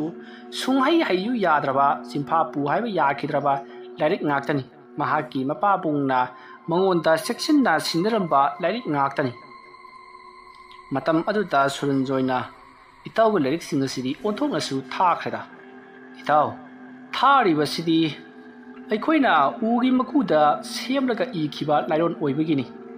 ꯑꯗꯨꯕꯨ ꯃꯁꯦ ꯆꯦꯅꯥ ꯌꯥꯝꯅ ꯄꯥꯟꯕ ꯖꯥꯠ ꯅꯠꯇꯦ ꯆꯦꯅꯥꯗꯤ ꯌꯥꯝꯅ ꯄꯥꯟꯖꯗ꯭ꯔꯕꯁꯨ ꯃꯁꯤꯗ ꯏꯔꯤꯕ ꯂꯥꯏꯔꯣꯟꯁꯤꯡ ꯑꯁꯤꯗꯪ ꯍꯩꯅꯕ ꯍꯣꯠꯅꯕꯗ ꯅꯍꯥꯛ ꯌꯥꯝꯅ ꯋꯥꯒꯗꯧꯔꯤꯕ ꯖꯥꯠꯅꯤ ꯍꯥꯏꯔꯤꯕ ꯂꯥꯏꯔꯣꯟꯁꯤꯡ ꯑꯁꯤꯕꯨ ꯍꯦꯛ ꯍꯩꯈ꯭ꯔꯕꯗꯤ ꯅꯍꯥꯛ ꯑꯁꯦ ꯑꯉꯛꯄ ꯐꯪꯅ ꯃꯍꯩ ꯍꯩꯕ ꯑꯃꯥꯏꯕ ꯑꯃ ꯑꯣꯏꯒꯗꯧꯔꯤꯕꯅꯤ ꯏꯇꯥꯎ ꯅꯪꯒꯤ ꯅꯃꯥꯟꯅꯕ ꯈꯣꯃꯩ ꯍꯥꯏꯕꯗꯨꯗꯤ ꯂꯥꯏꯔꯤꯛ ꯑꯁꯤꯗ ꯌꯥꯎꯔꯤꯕ ꯂꯥꯏꯔꯣꯟꯁꯤꯡ ꯑꯁꯤ ꯁꯤꯖꯤꯟꯅꯔꯒ ꯀꯥꯞꯊꯣꯔꯛꯄ ꯃꯍꯤ ꯃꯌꯥꯏ ꯑꯗꯨꯗꯗꯤ ꯃꯥꯒꯨꯝꯕ ꯑꯃꯥꯏꯕ ꯑꯃꯅ ꯈꯥꯡꯕ ꯉꯝꯒꯗꯕ ꯅꯠꯇꯦ ꯃꯍꯥꯛ ꯃꯁꯥꯃꯛ ꯂꯥꯛꯇꯨꯅ ꯅꯪꯒꯤ ꯅꯈꯣꯡ ꯀꯣꯟꯗꯨꯅ ꯑꯩ ꯂꯥꯟꯈ꯭ꯔꯦ ꯍꯥꯏꯖꯔꯛꯀꯗꯧꯔꯤꯕꯅꯤꯅꯦ ꯏꯇꯥꯎ ꯋꯥꯐꯝ ꯑꯗꯨ ꯇꯥꯕꯗ ꯀꯨꯟꯖꯣ ꯃꯃꯤꯠ ꯃꯅꯥ ꯊꯛꯀꯠꯇꯨꯅ ꯑꯁꯦꯡꯕꯒꯤꯔ ꯏꯇꯥꯎ ꯍꯥꯏꯗꯨꯅ ꯁꯨꯔꯟꯖꯣꯏꯗ ꯍꯪꯉꯤ ꯃꯇꯝ ꯑꯗꯨꯗ ꯁꯨꯔꯟꯖꯣꯏꯅ ꯁꯣꯏꯗ꯭ꯔꯕꯅꯤ ꯏꯇꯥꯎ ꯃꯍꯩꯁꯤꯡꯁꯦ ꯃꯄꯨꯡ ꯐꯥꯅ ꯍꯩꯔꯕꯒꯤ ꯇꯨꯡꯗ ꯅꯍꯥꯛꯅ ꯅꯪꯒꯤ ꯈꯣꯃꯩꯗ ꯀꯥꯞꯁꯤꯜꯂꯨꯔꯣ ꯑꯗꯨꯃ ꯇꯧꯕ ꯊꯣꯛꯂꯕꯗꯤ ꯃꯍꯥꯛꯅ ꯅꯪꯒꯤ ꯅꯅꯥꯛꯇ ꯂꯥꯛꯇꯨꯅ ꯅꯈꯣꯡꯗ ꯇꯨꯔꯕ ꯍꯥꯏꯕꯁꯤꯃꯗꯤ ꯁꯣꯏꯗ꯭ꯔꯕꯅꯤ ꯍꯥꯏꯗꯨꯅ ꯁꯨꯔꯟꯖꯣꯏꯅ ꯍꯟꯅ ꯍꯥꯏꯔꯤ ꯋꯥꯐꯝ ꯑꯗꯨ ꯇꯥꯔꯕꯗ ꯀꯨꯟꯖꯣ ꯌꯥꯝꯅ ꯍꯔꯥꯎꯅ ꯑꯃꯗꯤ ꯈꯪꯅꯤꯡꯕ ꯂꯥꯡꯇꯛꯅꯕ ꯀꯌꯥꯒ ꯂꯣꯏꯅꯅ ꯂꯥꯏꯔꯤꯛ ꯑꯗꯨ ꯂꯧꯁꯤꯜꯂꯕ ꯃꯇꯨꯡꯗ ꯃꯍꯥꯛ ꯃꯌꯨꯝꯂꯣꯝꯗ ꯍꯜꯂꯛꯂꯤ ꯀꯨꯟꯖꯣꯅ ꯆꯠꯈꯤꯕꯗꯨ ꯎꯔꯒ ꯁꯨꯔꯟꯖꯣꯏꯅ ꯃꯥꯡꯒꯣꯜꯗ ꯂꯦꯞꯂꯒ ꯈꯜꯍꯧꯏ ꯂꯨꯅ ꯇꯤꯟꯅꯔꯝꯕ ꯃꯔꯨꯞ ꯑꯃꯕꯨ ꯃꯥꯡꯍꯟ ꯇꯥꯛꯍꯟꯅꯅꯕ ꯅꯝꯊꯅꯕ ꯍꯣꯠꯅꯕ ꯅꯣꯡꯃ ꯅꯠꯇ꯭ꯔꯒ ꯅꯣꯡꯃꯗꯤ ꯃꯥꯅꯁꯨ ꯑꯩꯒꯤ ꯏꯐꯝꯗ ꯀꯨꯟꯖꯣꯅ ꯈꯣꯃꯩꯗ ꯇꯧꯔꯤꯕ ꯑꯁꯤꯒꯨꯝꯅ ꯑꯩꯉꯣꯟꯗ ꯇꯧꯔꯛꯂꯣꯏ ꯍꯥꯏꯅꯤꯡꯉꯥꯏ ꯋꯥꯔꯤ ꯂꯩꯇꯦ ꯑꯗꯨꯅ ꯑꯩꯅ ꯍꯩꯔꯤꯕ ꯃꯍꯩ ꯄꯨꯝꯅꯃꯛ ꯑꯁꯤ ꯃꯉꯣꯟꯗ ꯂꯣꯏꯅꯃꯛ ꯇꯥꯛꯊꯣꯛꯄ ꯑꯁꯤꯕꯨ ꯑꯐꯕ ꯑꯣꯏꯒꯗ꯭ꯔꯅꯤ खरा मखैदी खाउबन चुंगदौरिबरा मागा यानतब मनब अदुगी मतंगदा लोइनमक वारी लिथोक्तुना अइंगोंदा खंगहल्लमलिबसी अइना लैवासिंगदु मंगोंदा ताकथोकपिदनबगी दमक्तदि नत्ति महांगना अइबु थाजना mahakna kanadasu haidokloi khanduna ingonda thadana tamlakiba pauni phare yenglaba haibaduni asumna khallaga suranjoi imunglomda dumak changkhre kunjo yamna harhauna mayum maikai panglai matam adutta arapata khomaito thabak ama chalubadegi kunjona hobi chalibadu ubada khomaina kunjogi manakta sakollato thaujalai sagol thorokpagi makoladu tabada kunjona leithokna jenglabada khomai oiduna leiramlei matam marada kunjona as kadai dang thingaribuno masigi misina onthona pharak tadori asopna khallaga kunjona hobi chatpaduda khomai thaujallaklaga itaw kunjo karino ne ai uraga gam chalibaduba nate phina yomlaga paribaduna karino onthona sumayum chawkhrada insang na pi mana masingga werabadi aisu khara lahogi nai matam marada kunjona oh itaw di lambi da chatpa mi singna khajitang poyom sauna poraklabadi mana masing hawai sengwai ra haidra nira ga sabasi hawraboire itaw aigi sidi saba yaba mana masing hairang lerang natido aduna itaw atopa miyu yamadagi nihauro yara nahai aduk hairi badubo kanagumba mabu hekta pangtha laga munduna chakhibasu yai adum naharim laga kunjo chakhiga tawi matam aruta khomaina itaw chatpiro ai arak pamiyu yamadagi munja hauragi adubu itawna mulakliba aduna kadai dagi no haibadu khaningduna tawbagi wani adugisu mathakta itaw oroidaba thabak amagi damakta adu khaknasu thauna phana chiluganuda pare ai chale asom na haram laga khomai segollado kudup thaduna thauki kuihauti kunjogi manaktagi khomaina lapthokkhibado miku phabanati matam aduda kunjona itaw khomaisi aina tawriba thabak sing simahak khangbagumna hek tawi matau karamna khanghiba jano aina tawriba thabak singsi khangnaba mahi ga pairaba jana pairamgani mase afawba amaiba oirabani adusu mahai masing lewa mantra mayagi maramda mahana hairabani adubudi aisu mangondaki hayana ba honaridana asomna khallaga kunjo parap larik adu puduna khwerang khusaungana onthokpagi laibak haibuduni tanja sile thengneida haiduna ngang mahak yumlomda lakpana mayum jauri mayum hek chorokpaga kunjogi nupi da lakthara ngasai nong phunga badagi chakhibaduna hauji talaklibasina karino mayumduna karino insang napi mana masingla puthuro o thonurage hairi kunjo yamna sauna mahak nupida yamna thina saibda natana napa insang napira ama la insang napi nangsu khomai ge manakta leiru ro hairam laga imungdom da sangki matam aduta kunjogi nupina karino masina mu khomai palamli basina ai sibu khomai ge karimai leinage haiduna ngangsun leihori nong amadi dumita phawba aidi amai bani haiduna koichat chatpa aduna di imung pubang ngam oi mi dauna mi gi thaunung tawduna khotana seng khara phanglaga marudaki phanglakpa senduna imung pubusna taba amai ba amani haiduna khongrai niktana sabaduna di imung panba ngamnaroi haiduna mahaki nupi to koronggarang thabak loksinduna mahak isau langdei tawriba to kunjo kaya hainadra mali kunjo parap thorotlaga mahaki nupi aduta yamna tapna ai se hojik aruba lairik ama pagadabali yamna makhel kano sak to ai ge saruk habninga ga hapu habningdraga tu madudaina nangonda ai gi chak kham di haidani sau langkhiba leiti yamna nganglakanu ko aina haibasi yadrabadi nahak afabadi oiroi aina haibasi langkano ai lairik khara pagadabali adumna tapna hayam laga kunjo do mahaki kada chatkhi kunjuna tumna chatkhibaduda mahaki nupina ngamjadre nachinda haijabagi wani ngahakta ngairi chak haidana tanarakadaba lairik paraga hojikpu kari kanagadoribano maduki mahaina karino haidana lawun thabak tawri matam adu kunjo do saunging kramali machinda leiwa khara solaga manak adwaida leiramba pot ama haibadi phi mayom natragana sendal ama pairaga mahak thokhrage khaladuna koilei leidon jengnakpada khugup ama leiribudu uri madona kanna ma pairaga kunjo murum lewa khara solaga khungbadu ta kamsil matungda mahaki nupi ke maikai tamallenga khi matam maruda mahaki nupi lei thorakpata mathaba ta thabadagi mahaki nupi do yamna kanna lauramlaga makhong makhut tasinduna swar phunjinduna mahak leiri kunjo hanna yengamdana mahaki kada adumak sangkhri matam maruta kunjogi nupi aduna masigi nupa se magi nupi hat kadori haiduna matham moita khanjaduna awa chaina khara ngah khana labagi tungda tapna tapna hanthrak laduna mak sor sana sana honuna phamduna leiri asumna phamlam labagi tungda kunjogi nupi to tapna haugatuna imugi thabak ado kapna loisankhri matam maruta somdana kunjo to mahangna mahak mamanaba amai ba sulin joidagi porakhiba larik ado tapna chemayama hangatpa hori adumna haigatuna jingru matam maduta tiklam liba layek aduti wang chauraba miyui amana chauraba musinluba nungdum amabu paidna thangkatlaga langbagi mawongda yektuna leirami madu ubada kunjona mahakina pangal sidi onthokna kankhada masi pangal kanana ba lewa mantra oira payai amutang paaduna yengi asumna khallaga mahakna lewa mantra yauriba singado mathang patharai asumna lewa mathang patharaka matam maduta lewa singadu parubadi maana khanglei madudi mahana hojik leron ado sirinnaruba matamda mahaga se mapangal jamna kakhatkani adugi sumathakta puning loksing hengkatkani haibase mahana khanglei madu khangbadagidi kunjona lewa mantra do pharanabagida yamna kanna honaduna paba haurai adumna mahana lewa mantra do yamna kanna paringi matam maduta makhoi yumgi mathak aduta karigumba ama tarakhibagi makhol ama takhi adumna bhup lauba makhol adu tabaduda kunjo pariba lai adu tokthoknaga khangprek khangki kunjona ya mina sukkana lairik pari ngasida kanano ne ngode ji libasiba asumna khallaga kunjo mapanda paraprap chinthokuna mathak lomda yengkhaluba matamdari uchek ama tongdun leiramli hairiba uchek ase matuda musinwi machindo sangtak toraga koli mami ado ilang na pagi yamna chawbu uchek masunati kunjona hois masigi uchek si masi mawung ama tawi mami matha su khangdi masi mawung ama tawi phaugi masi asumna khalaga kunjona machinda murum lewa khara sulaga uchek lediba adomda makut adunna karigumba put ama uchek adu thumbagum langi adumna tawpaduta usek adunna kunjota yinglamlaga yamna kanna khongramlabagi tungda paikhri kunjo ngakpada thengli mana soliba lairon adunna usek adu pulaimaida wanthadura tagadabani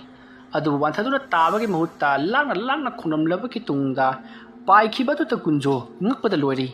matamada kunjona khangli mahak hauji kari tauri kadai chatli kari tauri haibase khangnabagi damakta khomeina tharakpani haibase kunjo gyan tarakpadagi imung lomda paraprap chensinki mahana adum imung lomda paraprap chensil lakpa matamda lairik ahum madugi khwai ki iloi loiba lairik ado kanagumba amana parambagum tangkhai phawba phakatuna leiramlei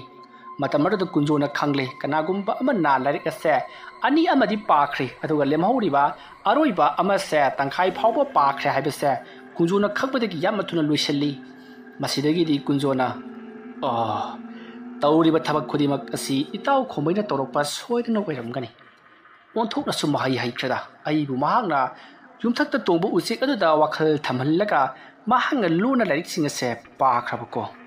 fai pau khangarina dubudi aisu lairon singase khudak asita parar matungda nahak poina maithibu soidana piba ngamgani asumna khallaga kunjona laik ato mathang loisellaba matungda kana amatana sokpa paiba thengba ngamdana ba lairon sonkraba matungda phina krak laktuna punsallaga suknagi lairik amaktamak lokthokuna mahangna pakhi ngasai mahangna paramba lairon singdo khudakta loina ma kawkhibadagi amuk hanna pari somdana khomaido mahaki mangol dhari aduda makhong yan tharaga yenakha aduda haiphet phamlamlaga moment uisallaga karigumba khara yenglambadagi mami pangthorei matam maduta khomai ki nupina sak loire sanaba tawsi hairi khomaina nang changlam mo haibagi mawongda makunna ingit torokpadagi nupi ado changkhri matam aduda khomaina aduk lukhraba larik nahakna paikrabako aisu pawapudi pahowi haibabu sinpha makti puhodise ai athuba matamda aigi oza uri jambana hairakhiba mafam maduda chattuna lewa mantra tambiba haiba amaiba ma lei haribadugi manakta chattaba yararoi natrabadi kunjo torokpa thabakta aina maithiba piba ngamlaroi asomna khalam laga khomai phukaugatuna ꯃꯍꯥꯛꯀꯤ ꯅꯨꯄꯤꯅ ꯍꯥꯏꯔꯝꯕꯒꯤ ꯃꯇꯨꯡ ꯏꯟꯅ ꯃꯍꯥꯛ ꯆꯥꯛꯁꯪꯂꯣꯝꯗ ꯆꯪꯈ꯭ꯔꯤ꯫ ꯁꯣꯝꯗꯅ ꯀꯨꯟꯖꯣ ꯂꯥꯏꯔꯤꯛꯇꯣ ꯐꯥꯕꯒ ꯀꯥꯎꯕꯒ ꯃꯍꯥꯛ ꯑꯗꯣ ꯄꯣꯔꯣꯛ ꯄꯣꯔꯣꯛ ꯆꯥꯛꯇꯨꯅ ꯈꯥꯡꯂꯤ꯫ ꯑꯁꯨꯝꯅ ꯀꯨꯟꯖꯣꯅ ꯂꯥꯏꯔꯤꯛ ꯑꯗꯣ ꯐꯥꯅꯅꯕ ꯌꯥꯝꯅ ꯀꯟꯅ ꯍꯣꯠꯅꯔꯤꯉꯩꯗ ꯃꯍꯥꯛꯀꯤ ꯌꯨꯝ ꯑꯗꯨꯗ ꯅꯣꯡ ꯀꯟꯅ ꯇꯥꯁꯤꯜꯂꯛꯄꯒꯤ ꯃꯈꯣꯜ ꯇꯥꯈꯤ꯫ ꯅꯣꯡ ꯇꯥꯔꯛꯄꯒꯤ ꯃꯈꯣꯜ ꯑꯗꯨ ꯇꯥꯕꯗ ꯀꯨꯟꯖꯣ ꯃꯄꯥꯟ ꯂꯥꯡꯗ ꯊꯣꯛꯇꯨꯅ ꯉꯥꯏꯍꯥꯛꯇ ꯏꯪꯊꯍꯜꯂꯕ ꯃꯇꯨꯡꯗ ꯂꯥꯏꯔꯤꯛ ꯑꯗꯣ ꯑꯃꯨꯛ ꯄꯥꯒꯦ ꯈꯜꯂꯗꯨꯅ ꯂꯥꯏꯔꯤꯛ ꯑꯗꯣ ꯁꯦꯒꯥꯗ ꯌꯦꯞꯁꯜꯂꯒ ꯃꯄꯥꯟꯂꯣꯝꯗ ꯊꯣꯛꯂꯛꯏ꯫ ꯑꯗꯨꯝꯅ ꯃꯍꯥꯛꯅ ꯃꯄꯥꯟꯂꯣꯝꯗ ꯊꯣꯛꯂꯛꯄ ꯃꯇꯝꯗꯗꯤ ꯅꯣꯡꯗꯤ ꯑꯃꯠꯇ ꯇꯥꯔꯝꯗꯦ꯫ ꯅꯣꯡ ꯇꯥꯕꯒꯤ ꯈꯣꯟꯖꯦꯜꯇꯃꯛ ꯇꯥꯔꯤꯕꯅꯤ꯫ ꯃꯇꯝ ꯑꯗꯨꯗ ꯀꯨꯟꯖꯣꯅ ꯏꯇꯥꯎ ꯈꯣꯃꯩꯁꯤ ꯑꯩꯅ ꯂꯥꯏꯔꯤꯛ ꯄꯥꯕꯗ ꯌꯦꯠꯀ ꯌꯥꯎꯅ ꯌꯦꯠꯂꯁꯦ ꯐꯩ, ꯍꯟꯗꯛꯃꯨꯛꯇꯤ ꯅꯣꯡ ꯇꯥꯒꯦꯔꯥ ꯑꯃ ꯇꯧꯒꯦꯔꯥ ꯁꯨꯡꯊꯣꯛ ꯊꯣꯛꯂꯔꯣꯏ ꯈꯪꯒꯅꯤꯗꯣ꯫ ꯏꯁꯤꯡ ꯈꯔ ꯊꯛꯂꯒ ꯋꯥꯈꯜꯁꯤ ꯏꯪꯊꯍꯜꯂꯕ ꯃꯇꯨꯡꯗ ꯂꯥꯏꯔꯤꯛ ꯑꯁꯤ ꯑꯃꯨꯛ ꯄꯥꯈꯤ꯫ ꯑꯁꯨꯝꯅ ꯈꯜꯂꯒ ꯀꯨꯟꯖꯣꯅ ꯆꯥꯛꯁꯪꯗ ꯆꯪꯂꯛꯂꯒ ꯏꯁꯤꯡ ꯈꯔ ꯊꯛꯂꯒ ꯃꯄꯥꯟꯂꯥꯡꯗ ꯑꯃꯨꯛ ꯊꯣꯛꯂꯛꯏ꯫ ꯑꯁꯨꯝꯅ ꯃꯍꯥꯛꯅ ꯃꯄꯥꯟ ꯊꯣꯛꯂꯕ ꯃꯇꯨꯡꯗ ꯃꯄꯥꯟꯒꯤ ꯁꯛꯇꯝ ꯑꯗꯣ ꯈꯔ ꯌꯦꯡꯂꯝꯂꯕ ꯃꯇꯨꯡꯗ ꯃꯍꯥꯛ ꯃꯥꯒꯤ ꯀꯥꯗ ꯆꯪꯈꯤꯒꯦ ꯇꯧꯕꯗ ꯃꯍꯥꯛꯀꯤ ꯅꯨꯄꯤ ꯂꯩꯕ ꯎꯗꯦ꯫ ꯃꯍꯥꯛꯀꯤ ꯅꯨꯄꯤ ꯂꯩꯕ ꯎꯗꯕꯗꯨꯗ ꯀꯨꯟꯖꯣꯅ ꯃꯍꯥꯛꯀꯤ ꯅꯨꯄꯤꯕꯨ ꯀꯧꯗꯨꯅ ꯀꯣꯏꯊꯤ ꯊꯤꯔꯛꯏ꯫ ꯑꯗꯨꯕꯨ ꯐꯪꯕ ꯀꯧꯕꯗꯤ ꯂꯩꯈꯤꯗ꯭ꯔꯦ꯫ ꯃꯇꯝ ꯑꯗꯨꯗ ꯀꯨꯟꯖꯣꯅ ꯀꯔꯤꯅꯣꯅꯦ ꯃꯗꯨꯒꯤ ꯅꯨꯄꯤꯗꯨꯕꯣ, ꯑꯩꯅ ꯉꯁꯥꯏ ꯈꯔ ꯁꯥꯎꯗꯨꯅ ꯇꯧꯈꯤꯕꯗꯨꯗ ꯀꯗꯥꯏꯗ ꯆꯠꯈ꯭ꯔꯕꯖꯥꯠꯅꯣ? ꯑꯁꯨꯝꯅ ꯀꯣꯏꯊꯤ ꯊꯤꯔꯕ ꯐꯥꯎꯕꯗ ꯐꯪꯃꯜꯂꯛꯇꯕ ꯑꯗꯨꯗ ꯀꯨꯟꯖꯣ ꯄꯥꯈꯠꯂꯗꯨꯅ ꯃꯍꯥꯛꯀꯤ ꯂꯥꯏꯔꯤꯛ ꯑꯗꯣ ꯃꯐꯝ ꯆꯥꯅ ꯊꯅꯝꯂꯕꯒꯤ ꯇꯨꯡꯗ ꯃꯍꯥꯛꯀꯤ ꯅꯨꯄꯤꯕꯨ ꯀꯣꯏꯊꯤ ꯊꯤꯔꯛꯏ꯫ ꯃꯇꯝ ꯑꯗꯨꯗ ꯀꯨꯟꯖꯣꯒꯤ ꯃꯌꯨꯝꯗ ꯅꯨꯄꯤ ꯈꯔ ꯄꯔꯞ ꯆꯪꯁꯤꯜꯂꯛꯏ꯫ ꯑꯗꯨꯗꯨꯒ ꯀꯨꯟꯖꯣꯗ "ꯏꯕꯨꯡꯉꯣ ꯀꯨꯟꯖꯣ, ꯅꯠꯇꯦ ꯅꯪꯒꯤ ꯏꯕꯦꯝꯃꯗꯨꯕꯨ ꯅꯪꯒ ꯀꯔꯤ ꯍꯥꯏꯅꯒꯦꯕ? ꯀꯞꯇꯨꯅ ꯃꯐꯤ ꯃꯔꯣꯟ ꯃꯌꯥꯝ ꯑꯃ ꯌꯣꯝꯂꯒ ꯃꯄꯥꯝ ꯆꯠꯀꯅꯤ ꯍꯥꯏꯗꯨꯅ ꯆꯠꯈ꯭ꯔꯤꯕꯁꯤꯕꯣ?" ꯋꯥꯐꯝ ꯑꯗꯨ ꯇꯥꯕꯗ ꯀꯨꯟꯖꯣꯅ ꯈꯪꯂꯤ ꯃꯍꯥꯛꯀꯤ ꯅꯨꯄꯤꯁꯦ ꯃꯍꯥꯛꯄꯨ ꯋꯥꯔꯧꯗꯨꯅ ꯃꯄꯥꯝꯗ ꯆꯠꯈ꯭ꯔꯦ ꯍꯥꯏꯕꯁꯤ꯫ ꯃꯇꯝ ꯑꯗꯨꯗ ꯀꯨꯟꯖꯣꯅ ꯀꯩꯁꯨ ꯊꯣꯏꯗꯣꯛꯄ ꯍꯥꯏꯅꯈꯤꯕꯗꯤ ꯂꯩꯇꯦ꯫ ꯐꯔꯦ, ꯃꯥꯅꯅꯦ ꯑꯩꯒꯤ ꯏꯅꯥꯛꯇ ꯂꯩꯕ ꯇꯟꯗꯨꯅ ꯆꯠꯆꯈꯤꯕꯗꯣ ꯋꯥ ꯌꯥꯝꯅ ꯁꯪꯂꯕꯅꯤ꯫ ꯑꯁꯨꯝꯅ ꯍꯥꯏꯔꯝꯂꯒ ꯀꯨꯟꯖꯣ ꯃꯍꯥꯛꯀꯤ ꯀꯥ ꯃꯅꯨꯡꯗ ꯆꯪꯈꯤ꯫ ꯃꯁꯤꯗꯒꯤꯗꯤ ꯀꯨꯟꯖꯣꯅ ꯂꯥꯏꯔꯤꯛ ꯑꯗꯣ ꯅꯦꯅꯥ ꯇꯥꯅ ꯄꯥꯔꯈꯤ꯫ ꯍꯧꯖꯤꯛꯇꯤ ꯃꯍꯥꯛꯀꯤ ꯅꯨꯄꯤꯁꯨ ꯂꯩꯇ꯭ꯔꯕꯅꯤꯅ ꯄꯨꯛꯅꯤꯡ ꯆꯪꯅ ꯍꯣꯠꯅꯕ ꯌꯥꯔꯒꯅꯤ ꯈꯟꯗꯨꯅ ꯀꯨꯟꯖꯣꯅ ꯂꯥꯏꯔꯤꯛ ꯑꯗꯣ ꯅꯨꯃꯤꯗꯥꯡ ꯐꯥꯎꯕ ꯄꯥꯈꯤ꯫ ꯎꯆꯤꯟ ꯅꯥꯆꯤꯟꯅ ꯌꯥꯝꯅ ꯀꯟꯅ ꯍꯣꯠꯅꯕꯗꯒꯤ ꯑꯍꯥꯟꯕꯒꯤ ꯅꯨꯡ ꯄꯥꯏꯗꯨꯅ ꯃꯁꯥ ꯃꯎ ꯐꯕ ꯅꯨꯄꯥ ꯑꯃꯅ ꯊꯥꯡꯒꯠꯄꯒꯤ ꯂꯥꯏꯔꯣꯟ ꯑꯗꯨꯗꯤ ꯃꯍꯥꯛ ꯐꯥꯔꯤ꯫ ꯂꯥꯏꯔꯣꯟ ꯑꯗꯣ ꯉꯁꯤꯒꯤ ꯑꯍꯤꯡ ꯆꯥꯡ ꯌꯦꯡꯒꯦ ꯈꯜꯂꯗꯨꯅ ꯃꯍꯥꯛ ꯈꯤꯡꯗꯨꯅ ꯑꯍꯤꯡ ꯃꯇꯝ ꯑꯣꯏꯔꯛꯄ ꯉꯥꯏꯗꯨꯅ ꯂꯩꯈꯤ꯫ ꯃꯇꯝꯗꯨ ꯑꯍꯤꯡꯒꯤ ꯃꯇꯝꯅꯤ꯫ ꯑꯃꯥꯏꯕ ꯀꯨꯟꯖꯣꯗꯣ ꯌꯥꯝꯅ ꯊꯨꯅ ꯌꯥꯡꯅ ꯏꯃꯨꯡꯂꯣꯝꯗꯒꯤ ꯃꯁꯥ ꯈꯤꯡꯅ ꯄꯔꯞ ꯊꯣꯛꯂꯛꯏ꯫ ꯃꯍꯥꯛꯅ ꯑꯗꯨꯝꯅ ꯃꯅꯤꯡꯂꯣꯝꯗ ꯊꯣꯛꯂꯛꯂꯕ ꯃꯇꯨꯡꯗ ꯉꯁꯥꯏ ꯃꯍꯥꯛꯅ ꯄꯥꯈꯤꯕ ꯈ꯭ꯋꯥꯏꯗꯒꯤ ꯃꯄꯥꯡꯒꯜ ꯀꯟꯕ ꯅꯨꯡꯗꯨꯝ ꯂꯪꯕ ꯅꯤꯄꯥ ꯑꯗꯨꯅ ꯂꯦꯞꯂꯕ ꯃꯇꯨꯡꯗ ꯅꯥꯀꯟꯗ ꯂꯩꯈꯤꯕ ꯂꯥꯏꯔꯣꯟ ꯑꯗꯣ ꯃꯍꯥꯛꯅ ꯆꯤꯟꯐꯥ ꯄꯨꯔꯒ ꯃꯍꯥꯛ ꯃꯗꯨꯒꯤ ꯄꯥꯡꯒꯜ ꯑꯗꯣ ꯁꯣꯏꯗꯅ ꯉꯝꯒꯅꯤ ꯍꯥꯏꯕꯒꯤ ꯊꯥꯖꯕ ꯑꯃꯒ ꯂꯣꯏꯅꯅ ꯊꯣꯛꯂꯛꯂꯕ ꯃꯇꯨꯡꯗ ꯃꯍꯥꯛꯅ ꯑꯀꯣꯏꯕꯗꯨꯗ ꯀꯅꯥ ꯂꯩꯕꯒꯦ ꯍꯥꯏꯗꯨꯅ ꯉꯥꯏꯍꯥꯛ ꯌꯦꯡꯂꯝꯂꯕꯒꯤ ꯃꯇꯨꯡ ꯃꯍꯥꯛ ꯂꯥꯏꯔꯣꯟ ꯑꯗꯣ ꯁꯣꯟꯕ ꯍꯧꯔꯛꯂꯤ꯫ ꯃꯍꯥꯛꯅ ꯍꯧꯖꯤꯛ ꯂꯩꯔꯤꯕꯁꯦ ꯃꯍꯥꯛꯅ ꯍꯦꯛ ꯂꯥꯏ ꯁꯥꯟꯅꯐꯝ ꯑꯣꯏꯔꯤꯕ ꯍꯩꯀ꯭ꯔꯨ ꯄꯥꯝꯕꯤ ꯑꯗꯨꯒꯤ ꯃꯈꯣꯡꯗꯅꯤ꯫ ꯃꯁꯤꯗꯒꯤꯗꯤ ꯀꯨꯟꯖꯣꯅ ꯂꯥꯏꯔꯣꯟ ꯑꯗꯣ ꯃꯨꯔꯨꯝ ꯁꯣꯟꯗꯨꯅ ꯃꯍꯥꯛꯀꯤ ꯂꯥꯏꯔꯣꯟ ꯑꯗꯣ ꯆꯥꯡꯌꯦꯡ ꯇꯧꯒꯦ ꯈꯟꯗꯨꯅ ꯃꯍꯥꯛꯅ ꯂꯥꯏꯔꯣꯟ ꯁꯣꯜꯂꯤꯉꯩꯒꯤ ꯃꯇꯝ ꯑꯗꯨꯗ ꯃꯍꯧꯁꯥꯒꯨꯝ ꯃꯍꯥꯛꯀꯤ ꯃꯇꯨꯡꯗ ꯀꯅꯥꯒꯨꯝꯕ ꯑꯃ ꯂꯦꯞꯄꯗꯣ ꯑꯃꯨꯛꯁꯨ ꯂꯦꯞꯂꯔꯤ꯫ ꯀꯨꯟꯖꯣ ꯍꯥꯏꯐꯝ ꯇꯧꯐꯝ ꯈꯪꯗꯦ꯫ ꯑꯗꯨꯕꯨ ꯃꯍꯥꯛꯅ ꯁꯣꯜꯂꯤꯕ ꯂꯥꯏꯔꯣꯟ ꯑꯗꯨꯗꯤ ꯂꯦꯞꯇꯅ ꯑꯗꯨꯃꯛ ꯁꯣꯜꯂꯕ ꯃꯇꯨꯡꯗ ꯃꯍꯥꯛ ꯃꯁꯥꯗ ꯅꯥꯟꯊꯖꯔꯤ꯫ ꯑꯁꯨꯝꯅ ꯃꯍꯥꯛ ꯃꯁꯥꯗ ꯅꯥꯟꯊꯖꯔꯕ ꯃꯇꯨꯡꯗ ꯀꯨꯟꯖꯣꯅ ꯃꯍꯥꯛꯀꯤ ꯄꯥꯡꯒꯜ ꯑꯗꯣ ꯆꯥꯡ ꯌꯦꯡꯂꯒꯦ ꯈꯟꯗꯨꯅ ꯀꯔꯝꯕ ꯄꯣꯠ ꯊꯥꯡꯒꯠꯁꯤꯒꯦ ꯍꯥꯏꯗꯨꯅ ꯏꯀꯣꯏ ꯀꯣꯏꯗꯨꯅ ꯑꯁꯨꯝ ꯌꯦꯡꯂꯛꯄ ꯃꯇꯝꯗ ꯃꯍꯥꯛꯀꯤ ꯃꯅꯥꯛꯇ ꯍꯧꯔꯤꯕ ꯍꯩꯀ꯭ꯔꯨ ꯄꯥꯝꯕꯤ ꯑꯗꯣ ꯐꯨꯛꯇꯨꯅ ꯌꯦꯡꯒꯦ ꯈꯜꯂꯗꯨꯅ ꯀꯨꯟꯖꯣ ꯄꯔꯞ ꯆꯪꯁꯤꯟꯗꯨꯅ ꯍꯩꯀ꯭ꯔꯨ ꯄꯥꯝꯕꯤ ꯑꯗꯨꯒꯤ ꯃꯈꯣꯡ ꯑꯗꯨꯗ ꯆꯪꯁꯤꯜꯂꯒ ꯃꯍꯥꯛꯅ ꯇꯥꯞ ꯄꯥꯏꯗꯨꯅ ꯍꯩꯀ꯭ꯔူꯄꯥꯝꯕꯤ ꯑꯗꯨꯕꯨ ꯐꯨꯛꯅꯅꯕ ꯍꯣꯠꯅꯔꯨꯔꯦ꯫ ꯃꯇꯝ ꯑꯗꯨꯗ ꯍꯩꯀ꯭ꯔူꯄꯥꯝꯕꯤ ꯑꯗꯣ ꯐꯨꯛꯀꯦ ꯍꯥꯏꯗꯨꯅ ꯇꯧꯔꯛꯈꯤ꯫ ꯀꯨꯟꯖꯣ ꯍꯔꯥꯎꯈꯤꯕꯅ ꯇꯧꯐꯝ ꯈꯪꯗꯦ꯫ ꯍꯩꯀ꯭ꯔူꯄꯥꯝꯕꯤ ꯑꯗꯨꯗꯤ ꯃꯍꯥꯛꯀꯤ ꯂꯥꯏ ꯁꯥꯟꯅꯐꯝ ꯑꯣꯏꯔꯤꯕꯅꯤ꯫ ꯃꯅꯥ ꯄꯨꯡꯕꯅꯤꯅ ꯃꯍꯥꯛꯅꯁꯨ ꯌꯥꯝꯅ ꯅꯨꯡꯉꯥꯏꯕ ꯎ ꯑꯃ ꯑꯣꯏꯕꯅꯤꯅ ꯑꯇꯣꯞꯄꯗ ꯀꯔꯤ ꯂꯩꯕꯒꯦ ꯍꯥꯏꯗꯨꯅ ꯌꯦꯡꯂꯛꯄꯗ ꯃꯍꯥꯛꯀꯤ ꯍꯦꯛ ꯃꯅꯥꯛꯇ ꯅꯣꯕꯥꯞ ꯄꯥꯝꯕꯤ ꯈꯔ ꯄꯨꯡꯀꯛ ꯆꯥꯎꯕ ꯑꯃ ꯍꯧꯔꯤꯕꯗꯣ ꯎꯔꯤ꯫ ꯃꯗꯨ ꯎꯕꯗ ꯀꯨꯟꯖꯣ ꯄꯔꯞ ꯆꯪꯁꯤꯟꯗꯨꯅ ꯅꯣꯕꯥꯞ ꯄꯥꯝꯕꯤ ꯃꯤꯒꯤ ꯄꯥꯝꯕꯣꯃꯨꯛ ꯆꯥꯎꯕ ꯑꯃ ꯍꯧꯔꯤꯕꯗꯣ ꯃꯍꯥꯛꯅ ꯇꯥꯞ ꯄꯥꯏꯗꯨꯅ ꯐꯨꯛꯈꯤ꯫ ꯑꯗꯨꯝꯅ ꯐꯨꯛꯄ ꯑꯗꯨꯗ ꯏꯂꯥꯏ ꯂꯥꯏꯅ ꯀꯨꯟꯖꯣꯅ ꯃꯗꯣ ꯐꯨꯛꯇꯠꯈꯤ꯫ ꯃꯗꯨ ꯉꯝꯕꯗ ꯀꯨꯟꯖꯣ ꯍꯔꯥꯎꯈꯤꯕꯅ ꯃꯁꯥꯗꯣ ꯇꯧꯐꯝ ꯂꯥꯛꯐꯝ ꯈꯪꯗ꯭ꯔꯤ꯫ ꯃꯍꯥꯛꯅ ꯁꯣꯜꯂꯤꯕ ꯂꯩꯋꯥ ꯃꯟꯇ꯭ꯔ ꯑꯗꯣ ꯃꯍꯩ ꯌꯥꯜꯂꯦ ꯈꯜꯂꯗꯨꯅ ꯃꯁꯤꯗꯒꯤꯗꯤ ꯀꯨꯟꯖꯣꯅ ꯈꯪꯒꯅꯤ खोमैदा अफाव सादुना महाकी सगोल अदुबु अइना पाइदुना हयेंदि लंगी अदुगा हातोके खल्लदुना कुंजो यामना हराउना मांगा तौरिबा थबक अदो माइ पाकले खल्लदुना इमुंग लोमदा चंखी महाना इमुंगदे हेक चंखिबगा तुमथबगी महुत लेमहौरिबा वहाइसिंग अदो चेमाइसिंग अदो मथंग मथंग पाबा हौखी सोमदना खोमैगे मनाक्ता उचेक अदो अमुक पाइरक्तुना खोमैदा पावदो तमलरी मदु ताबदा खोमैना करी असुक नुंगसिख्रबा आइदसु लुना चाना थमजरिबा यांगोइ सगोल असिबु महाकी पांगलना पाइरगा लंगगा हातोकनी हाइबा कुंजो नंगसी अथोकनसु नबुकचन पिख्रेदको नंग आई अदुक महाई चांगेंगनबा ओइना कापनबनी अदुगा नंगना आइगी सा सन्नमदि नुपी अंगांगसिंबु सोके खल्लिबु वाखल अदुनदि कैदनुंगना हाक माइ पाकलोय फै खंगनिदना दुबुदि महाना हयेंग लाको मतमदा आइगी सगोलसी महाना पाइदुना लंगबा ngamदनबा लैवा मंत्राइसु सिजिनबा ताबनी अदुगा कनार हेना ngambagi हाइबदो यंगनबा ताबनी असुमना खल्लगा खोमैसु महाकी कादा संगदुना तुंख्रे मथंगी अयुकनी अयुक अंगनबा अदुता कुंजो ngarang numitang yamna thengna larik parubagi damak mahakase yamna thengna hogulli matamdu pung nipan khara helabani somdana khomai kunjo do lakte da haiduna ngaidun leiri ngaidani ngihak leiraka kunjo do yamna harauna khomai ki manakta lakli matam adata khomaina kunjo lako ubada itaw kari da asuk kuiba matam si aigi yumta lakhidrabani aidanabu itawgi yumda ngaleta ikaiba khangdraba amagum lakcharambagi wani aduga ngasidi itha thajadana itawna aigi naka lakpiri basibu karina seba tawgani changchanbiro adumna haibita kunjona itaw aine hena itawgi nakta lakning libani ne atubu nangsu khangliba ngai thabak mayamsina amuk toiba ai khangjai itaw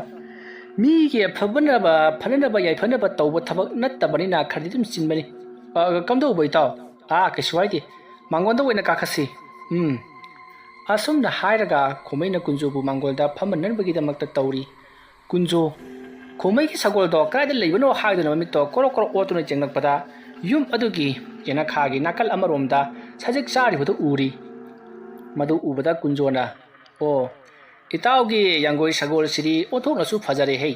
ngahanwaidadi mayangi kangnadana masasisu ipikpikpani हौजिक्ति नोई पेलेदना ओंथोकनसु लमजेन जांगदबा माले दै ताव खांग्रे ताव कुंजो लमजेन की वादी ओखा जांगख्रबा जानी मपांगलसु कनख्रबा अदुमना हायरकपदुदा कुंजो मतांग चारे खंदुना इताव खुमै लमजेन जांगे हाइबदुदी खरा खनबा याय मपांगल कल्ले हाइबसिबु कमदौना सगुना मपांगन कनगदौरिबनो इताव आइना हाइबददी कनागुमना सी मथक्सिदा मी अनि अहुम तोंगा थौबदा खरा वाइदना अदु मादे मी मरी फावबा तोंगा थौबा ngami मेक लौबिबा जानती अपांकन कनख्रबा ओ अदो इताउ खोमै की सगोलसी आइगा मुक्तंग पांगल सांगजिंगना की हाइबबु करी खलिबा इताउ कुंजो ना हाइबिरिबा सिबु करिनो आसीदी सन्नमा ओइदना मचिदा पारगा नमननी हाइबसु लैते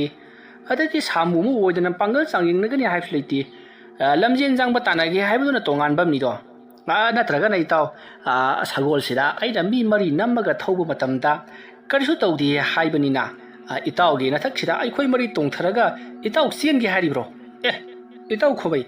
अदुगी वनतिदा आइना हाइजबदी से सगोलसी आइना पाइरगा थांकटलगा लंगबा ngमगनी हाइजबगी वानी खोबै मबुकनिंदा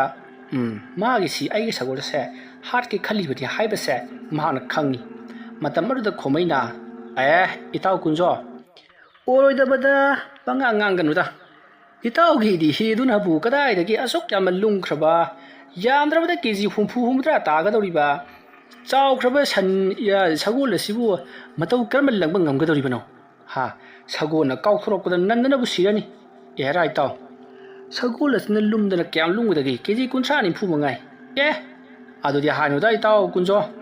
यामद्रबदा केजी 100 की लुमंगनी असुमना कुंजो अमदी खोमै मरै यखनरकले कुंजोना हारिबना लुमनबा मखै लुमसिनु आइना पारगा लंगबा ngamgani हारि खोमैना हारिबना लुमगेरा यांगेरा लंगबा सुंगम ngamoi हारि असुमना मरुपनिदो यामना कन्ना जिनरकपदिगी कुंजोना अदु ओइरबदी इताव सिदा यिनदना कानादे ai hata pair ka langjagi matam adu khomaina fare fare itaw adudi itaw langgaduri basi kadai dagina kadai phauno thakalaga masi lenggaduri bro adumna hanglakpada kunjona adugi wadi itaw khomai itaw ge sagol si pairaga thongal wangma lana langise fare itaw kunjona duk jongna hairabanina ai sagol si koksinge adutuka itaw na thokpa pairaga langgadabani ngamlabadi fare ngamdrabadi itaw kari tongosige wafam adu tabada kunjo nga wakhal tawi madadi kunjona fare itaw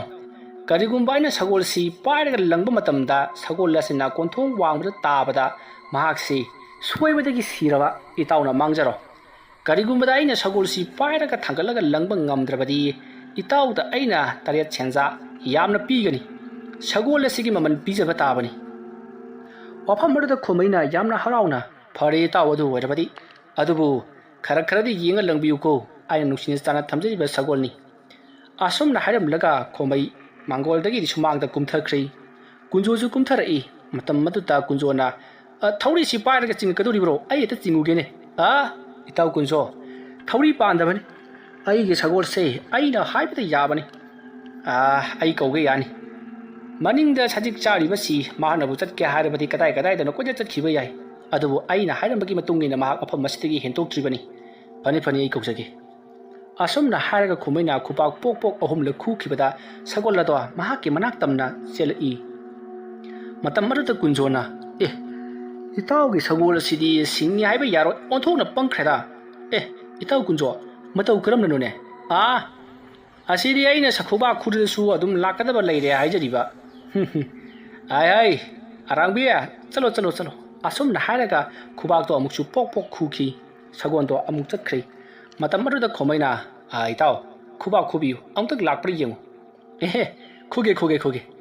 asomna hairaga kunjona khubak to pok ahum le khuki adu sagol to hanna phawu jengakti matam maruda kunjona mahana khubak khul betuti sagol asibu kongona ba lewa mantra sunduna khubuni dana itaw khomai ai bhab tajare yare sagol se koksan biro itaw kunjo ai to khangna pangdabanida ai gi sagon se asomna hairaga khomaina khubak khu khibada sagol to amukhanna lakli matam maruda khomaina phirei chumna sagol du pulle phalli atuga kunjo da hangi itaw yaradra sagol sinang langba ngamladro ngamani itaw mahaga leiningo mai ke lija sanuda ta pairaga langraga lore itaw kunjo thaba khudimak laina khanbadi langani ko khara section biyo adugi namak te itaw no wabiyo haideda ngang tuna nama yepkhalibani maduga makok te jeliba phiye to makhwangda khangchet laksankhri madugi matungda sagol adugi manakta sangchilai sagol ado awang onrun lei masidagi di amaiba kunjo do parap sangchilaklaga mamai ado nungchup to olaga leiri matam matuda kunjona ngarang sonkiba leiwa ado murum soli khomai khangi ngarang mahna sonkiba leiwa ado soli bani haibase matam aduta khomaina sagol aduda makhutna tapna sumak nali matam aduda kunjona itaw gidubu sagol silum thanaba lewa kamli bai dro kana roida itaw kunjo sen killa khini haidana duk tawgi wani sida balaining thongna khangsino ai lewa mata sijinate ko adupna wasak paduta kunjo su thajari matam aduda khomaina kunjoda ado itaw di lewa khra sijinaba malira wahang adu tabada kunjona hoi adumaina haiba tare asomna hairamlaga sagol ado mahana paidru langkhige tawda sagol adunna amaiba kunjona murum solaga maki mathada kolakpaduta haifet jingi matamadu kunjona masi sagol sengo daga man asi phaina gi jinga ine phai nang boin pairaga langkhatlaga thadaba matamda ikheng oduna sidraba haidunidra asomna khallaga kunjona leiwada solaga sagol adubu paiduna langkhatke haiduna tawdadi machi phawba lengdrei sagol adudi mamai phara haiduna makuk ado phara nomduna dingaidina leithokli kunjo hanna honari kunjona tawri mawung adu ubada khomaina nuk aduna apangwasna tawri siang mahangna sanariba lairon adudi numidang khatta kangadabani haibasi mahana khangjedaba sari adugumlaba phattaba lewa mantra adudi numidang khatamak mathau tawbani ayuk nungthil korau hanba ibana tolodaba matam mangang guru da kono matam dadi sijinaba yaroi haibase apang basina khangjedri atumna mathamoida khalaga momon noi aduga Tao kunjo langone nang bu thing khiba tare ne sagol asigi maman jamna tangmani koi tao wafam madu tabadu kunjo humang ka khalai sagol asigi maman piningai di lara dana maha ke jani ngai phawal leijaba natti matam matu kunjo maithira gani haiba se khalak padegi itau khomai ai itau da phagi aduk tawbagi wani na kadai dagi asuk chau khraba sagol asibu kamdau ngal langba ngamga dawri bonoi tau itau da aduk pakat hanbagi wani itau kunjo ai su khangi da itau nga tawri ba thabak ado itau na sagol asi langam dagi matam da son khiwala ron na dudi kana raba mallaba lairon ni do fare fare itau na sungam drabari na sagol gi kaw jama man halam lo aduga itau su tat khiba yaraga ni ko hai hai arangbi chalo nabuk lanom lagani nabuk thanna chajaruro hore na medang waram ibani thabak tat kadaba lai ko adum na hairu badu ta sagol aduna haifetang kunju ta yenglam laga amuktang makhong aduna handuna kawram bada kunju gi thabak ta pan badagi kunjo sandok tuna mahaga do suma adu tai soptuna paithokraga matam marda kunjo thabak adu kanna paisal laga sword phungtuna mamai mabit ngaksan ba makhai tawa awa chaina khang tuna leiri khomai kari nuri arangbi chalo hai tun tangthokraga kunjo gi manak chensel latuna pangkhatli aduduga lewa khara sonuna thabak tan nanthari matam aduta kunjo do swor phulambadu tapna hantharakle thabak narambadu su hanthakiduna swor thabet holaga itaw khomai nangi sagol sidi ngawre dana mangonda karisu tawdaba ibo asuk thina mahana kawramba masi ngawre yama thuna yon thogro ko itaw kunjo sagon na ngawri bara sagon bu langani haidro honari be itaw na ngawri bara khangre fare sagon ase icham chamba sagon nati aina ningthina miron tambiraba sagoni itaw na nga thaidagi tawri bado mahak su khangli bani or paro da banangna aingon da pairaga langani ka kaidana khallaga kawram libado itaw ngati samaron khangdabani na khangli roido fare itaw su kesu thodokpa tawdrabani na haukat piro haina khibaki matungina sagol gi kawjama man halamlo itaw khomai thabak na bane sumdau rasi ai hore no medang waram do sodna lakcharage aduga sagol gi kawjama man do hanjarage haujikidi ai chalage ko itaw kunjo haida khibu wafamdi ngaknasi sagol gi kawjama man hangada bani ko phagani itaw asum na haram laga kunjo matha sana mayum dom da chakhi matau karam na sagol gi kawjama man hanga tori banu khallu bada matha sana ma mayum dom da dumak hanki bado khomaina uri matam mar da khomaina namsung ngam loida bada matha saraga tat khaidana se phai nang na torok pathaba khodimak ai nga na bada honagani asum da khallaga khomai maha ki sagon gi manak ta chatki kunjo yamna wana sum lakpana mayum jawrabada mayum gi dhari adu da phamlaga makhong aduna churi makha da nga tharaga mahak tumina mathabaka do pairaga phamli mathabaka tu fruit tawthok tuna yenglu matam dadi musin muna khamde tuna leiri sagona kawrak khibagi iasi bas changduna leiri kunjo madu uraga hena sauning bai to oiri fruit to amuli sallaga mahana khalli sagol gi kawjama man hanba ka kaidana karisu tawdaba mangonda bu aina asok thina kawramba fai mana kawram libadu asumna lepaga asumna kawbani oina de natre oina kawrabadi mahaki aina leiribadu yetlomba thangba phireidani oina kawrabadi paloi adu ba taragadi mahana kawribadu yet thangbani yet thangba makhongna kawba fai khangani mahak na chatpa matamda makhong yet thangbadu thude ke khangani da adu oirabadi kannadraba chatlu yarodraba sagol nang sodana siba tabani phai khangani ai thau tawdaba yadi thabak asisu nabana yarin tawrise asumna khallaga kunjo nahe duna imung lomda changkhrei masigi matung nimit adugi numidang waramgi matamni khomai sagol ado tongduna athapa khul amada hak chatki somtana kamdori kunjo ngasai mamanaba khomai mayumda lehuriba sagol aduga hairap manaba sagol macha ama leba na totuna sari amuk sai sagon mandi sidoi amuk sai sagon mandi thugai amuk sai sagon mandi haidun langki asumna tawduna ngasai nutil poboptagi torokpado numidang yachangna matam masitada sagolgi phibam mado tarari sagolgi phibam mado hek tabaga gunjo harauduna maha ado momon nodambadagi hauna nokli tawriba mawung adutta gunjogi lekaida leriba mising aduna gunjo sa ngauri haiduna murum sonaki asumna tawduna gunjona sagolado saba pungloi loireba matungda mahangna ningthijana imungdomda tapna thangjalakli matam adota kunjona sakolada munna yengduna nang hurendi nakhong yet thangbadu tiekpa tabani phai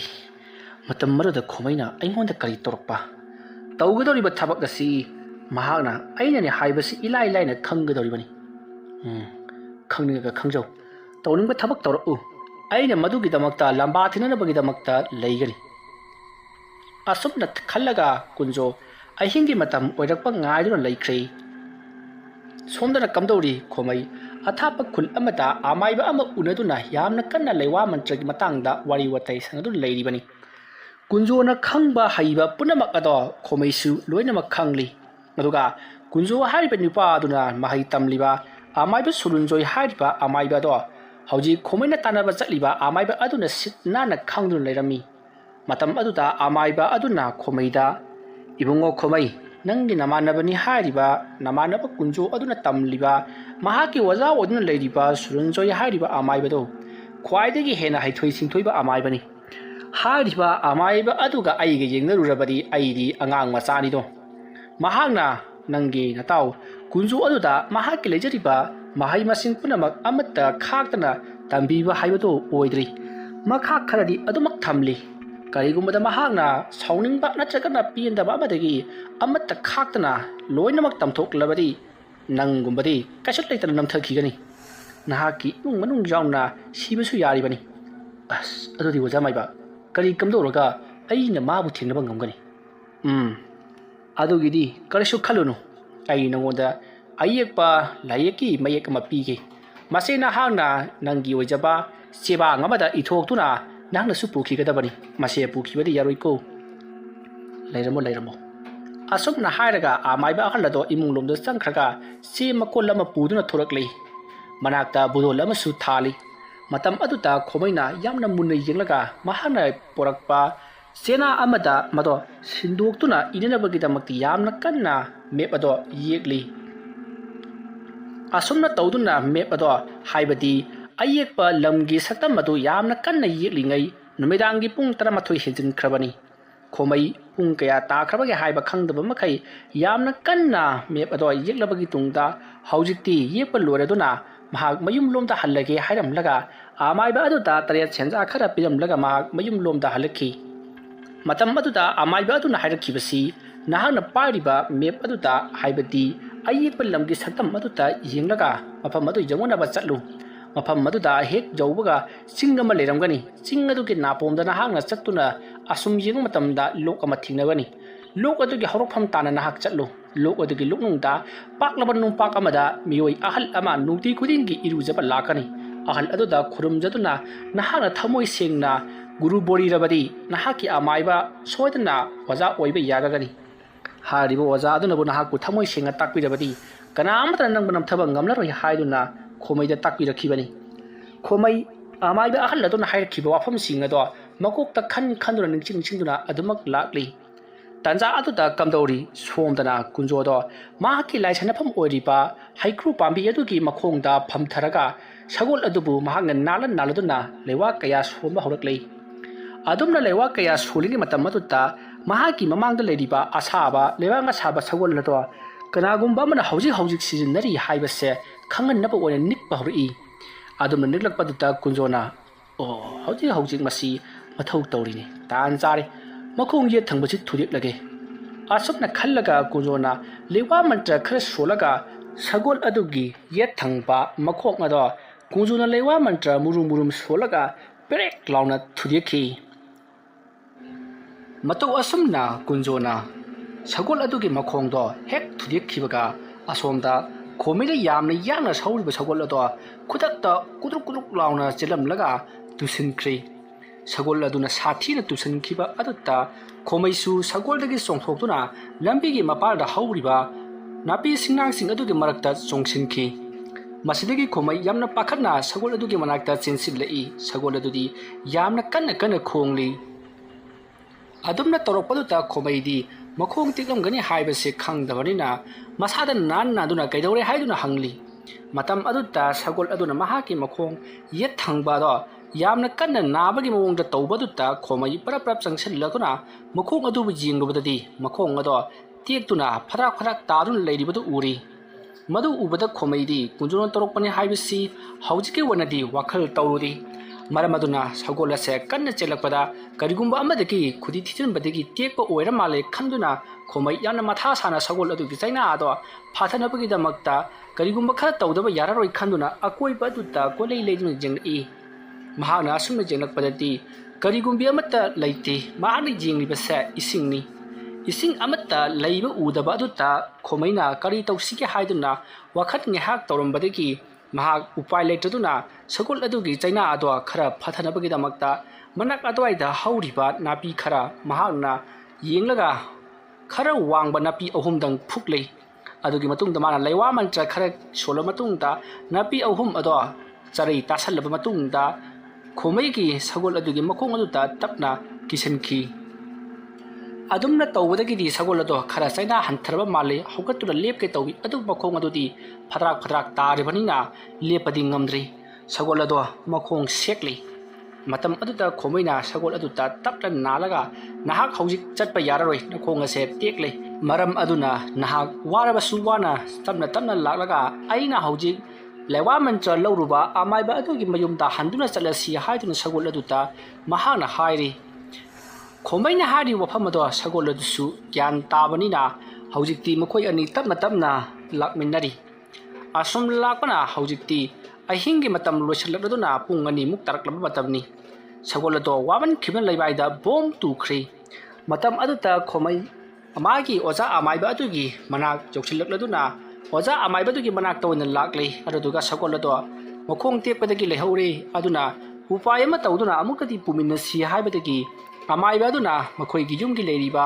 iroi ani puthorakle aduga iroi ani aduda chingba yaba karigumba khara hapchilaba matungda sagol ado maruta hifallaga chingduna porakhi yum lomda asamna tawduna khomaina sagol adubu layengduna leikhi sagol adugi chaina ado khara hanthanabagi damakta amaiba aduga tanaraga isingda lewa khara sununa makhong aduda nanbiri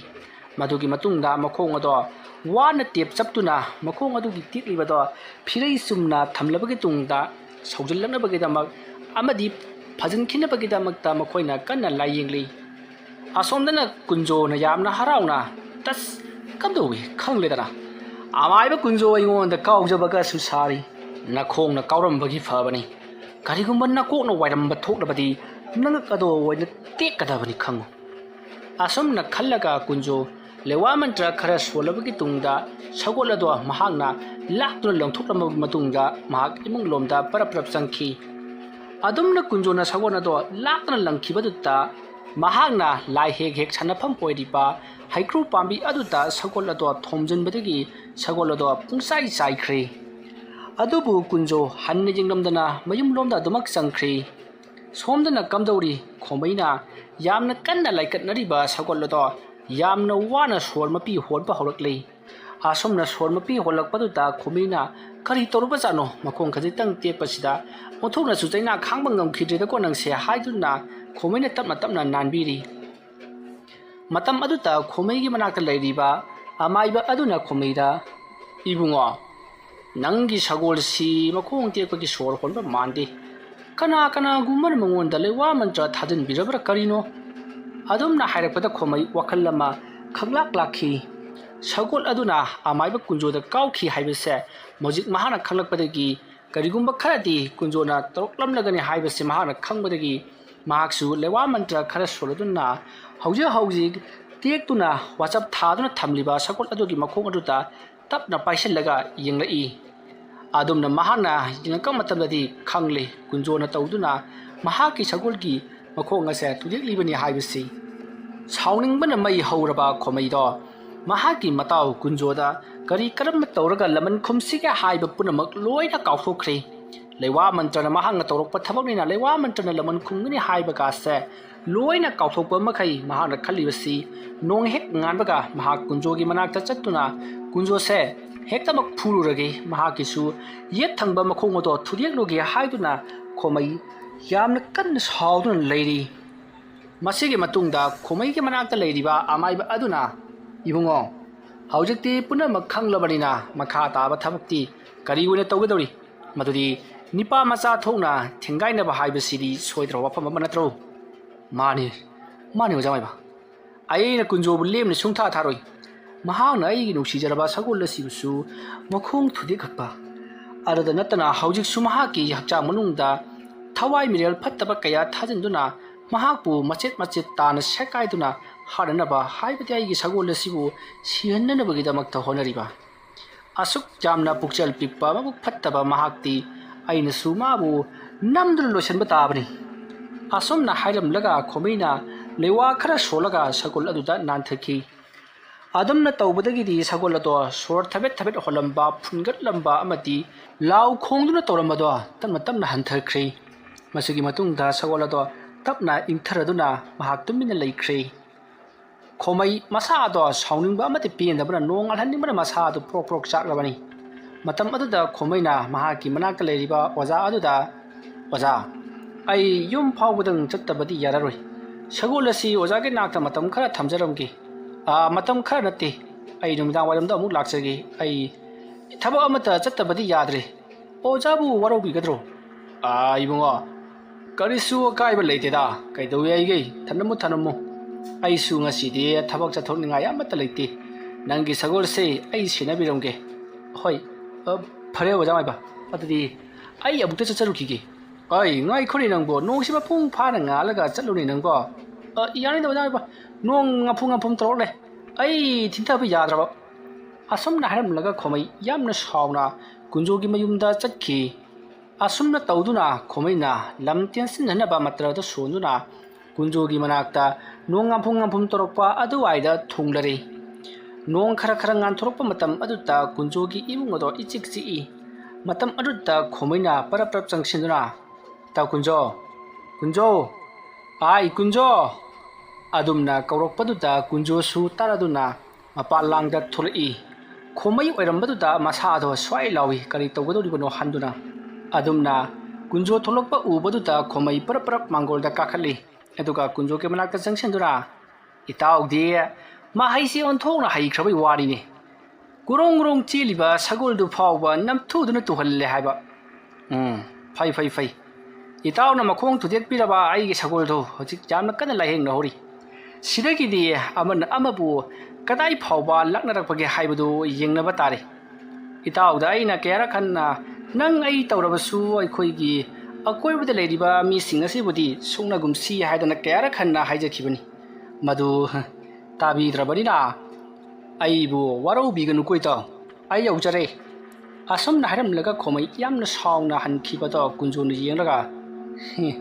ไอ้ดีพูดกระดูกมาเลยไอ้ตัวกระดิ่งมาดีชาวลักป่วยปังก็สิดีไอ้เนี่ยตัวคิดว่าถ้าพวกกระดูกป่าวคงมาหักชัวเลว่ามันจะน่าคุ้มละอุดนะอะไรดีนั่นตีถ้าวันไหนกินนักจะลักก็หายดีมาตั้มปั๊มมุดขังดีเนี่ยอาสมนักให้รำลักกุญโจถ้าว่าซาได้อิมุงลมจะสังคีกุญโจน่ะหายดีพอตัวขโมยตาหวยมาตั้มอะไรตัวขโมยตัวยามมาทวายดวงไอตนะอามาดีมาทวายซักนะมหากีชาวกุนเลหอริบะอดุกีมันนักจัดจุดนะมหากียุ่มตัวนะสังเสริญลักเลยริบมากีนุปียงางสิงดาไอมาต้องขรตีหลังไฟได้เลยรุกสิกีไอนะฮัลเลติวพาวดินะคอยเช็คชินเลยละโมหารัมลักขโมยมหากีชาวกุนเลหอริบะดวงตาสัตกีนุมิตอสิกีนุมิดางนี่ขโมยตุมทับสุรายารำดีกุญโจดการิการิตัวสิกหาดุนว่าคัลมวนกยามาคัลลีมาสิดกิดีขโมยพมุงตะกี้ทับนากุมทรักลีอดุกามาปาลังดาข่าวมาปารกาปราทลอีมาสิดกิดีขโมยนามาหากีข่าวมนุษย์อดุกี้อังอุปมาพอลอยปามวยดากุมบ้ามาปุถุกละกาเลยไม่อดุดาจักไครีอดุมนาจักไครีมาตุงดมาหาเงินลายก็ไม่ยิกลีอาสมนั่นลายก็ต่อเฮกเชียกปลอยปากาขโมยนามาคุดอดลนนรกางางบัสักปะดายาวขีบะร้านโอ้ยคุดิมักงาปีอยู่กูอยู่ตัวหายตุนักคนละมาตุงดา ꯃꯍꯥꯛꯅ ꯂꯩꯋꯥꯛ ꯀꯌꯥ ꯁꯣꯟꯗꯨꯅ ꯃꯍꯥꯛꯅ ꯌꯦꯛꯂꯤꯕ ꯑꯗꯨꯗ ꯏꯁꯤꯡ ꯈꯤꯛꯊꯔꯤ ꯃꯁꯤꯗꯒꯤꯗꯤ ꯈꯣꯃꯩꯗꯣ ꯏꯃꯨꯡꯂꯣꯝꯗ ꯑꯗꯨꯃꯛ ꯄꯔꯞ ꯄꯔꯞ ꯆꯪꯈ꯭ꯔꯦ ꯑꯁꯨꯝꯅ ꯈꯣꯃꯩꯅ ꯏꯃꯨꯡꯂꯣꯝꯗ ꯍꯦꯛ ꯆꯪꯈꯤꯕꯒ ꯁꯣꯝꯗ ꯀꯨꯟꯖꯣꯗꯣ ꯌꯥꯝꯅ ꯅꯨꯡꯉꯥꯏꯅ ꯇꯨꯝꯗꯨꯅ ꯂꯩꯔꯤꯉꯩꯒꯤ ꯃꯇꯝꯅꯤ ꯃꯇꯝ ꯑꯗꯨꯗ ꯀꯨꯟꯖꯣꯒꯤ ꯃꯁꯥ ꯃꯅꯨꯡꯗ ꯀꯔꯤꯒꯨꯝꯕ ꯏꯍꯩ ꯍꯩꯅꯗꯕ ꯀꯔꯤꯒꯨꯝꯕ ꯑꯃ ꯆꯪꯂꯛꯄꯒꯨꯝ ꯃꯁꯥꯗ ꯐꯥꯎꯈꯤ ꯑꯗꯨꯝꯅ ꯐꯥꯎꯔꯛꯄ ꯑꯗꯨꯗ ꯀꯨꯟꯖꯣꯅ ꯀꯔꯤꯅꯣꯗ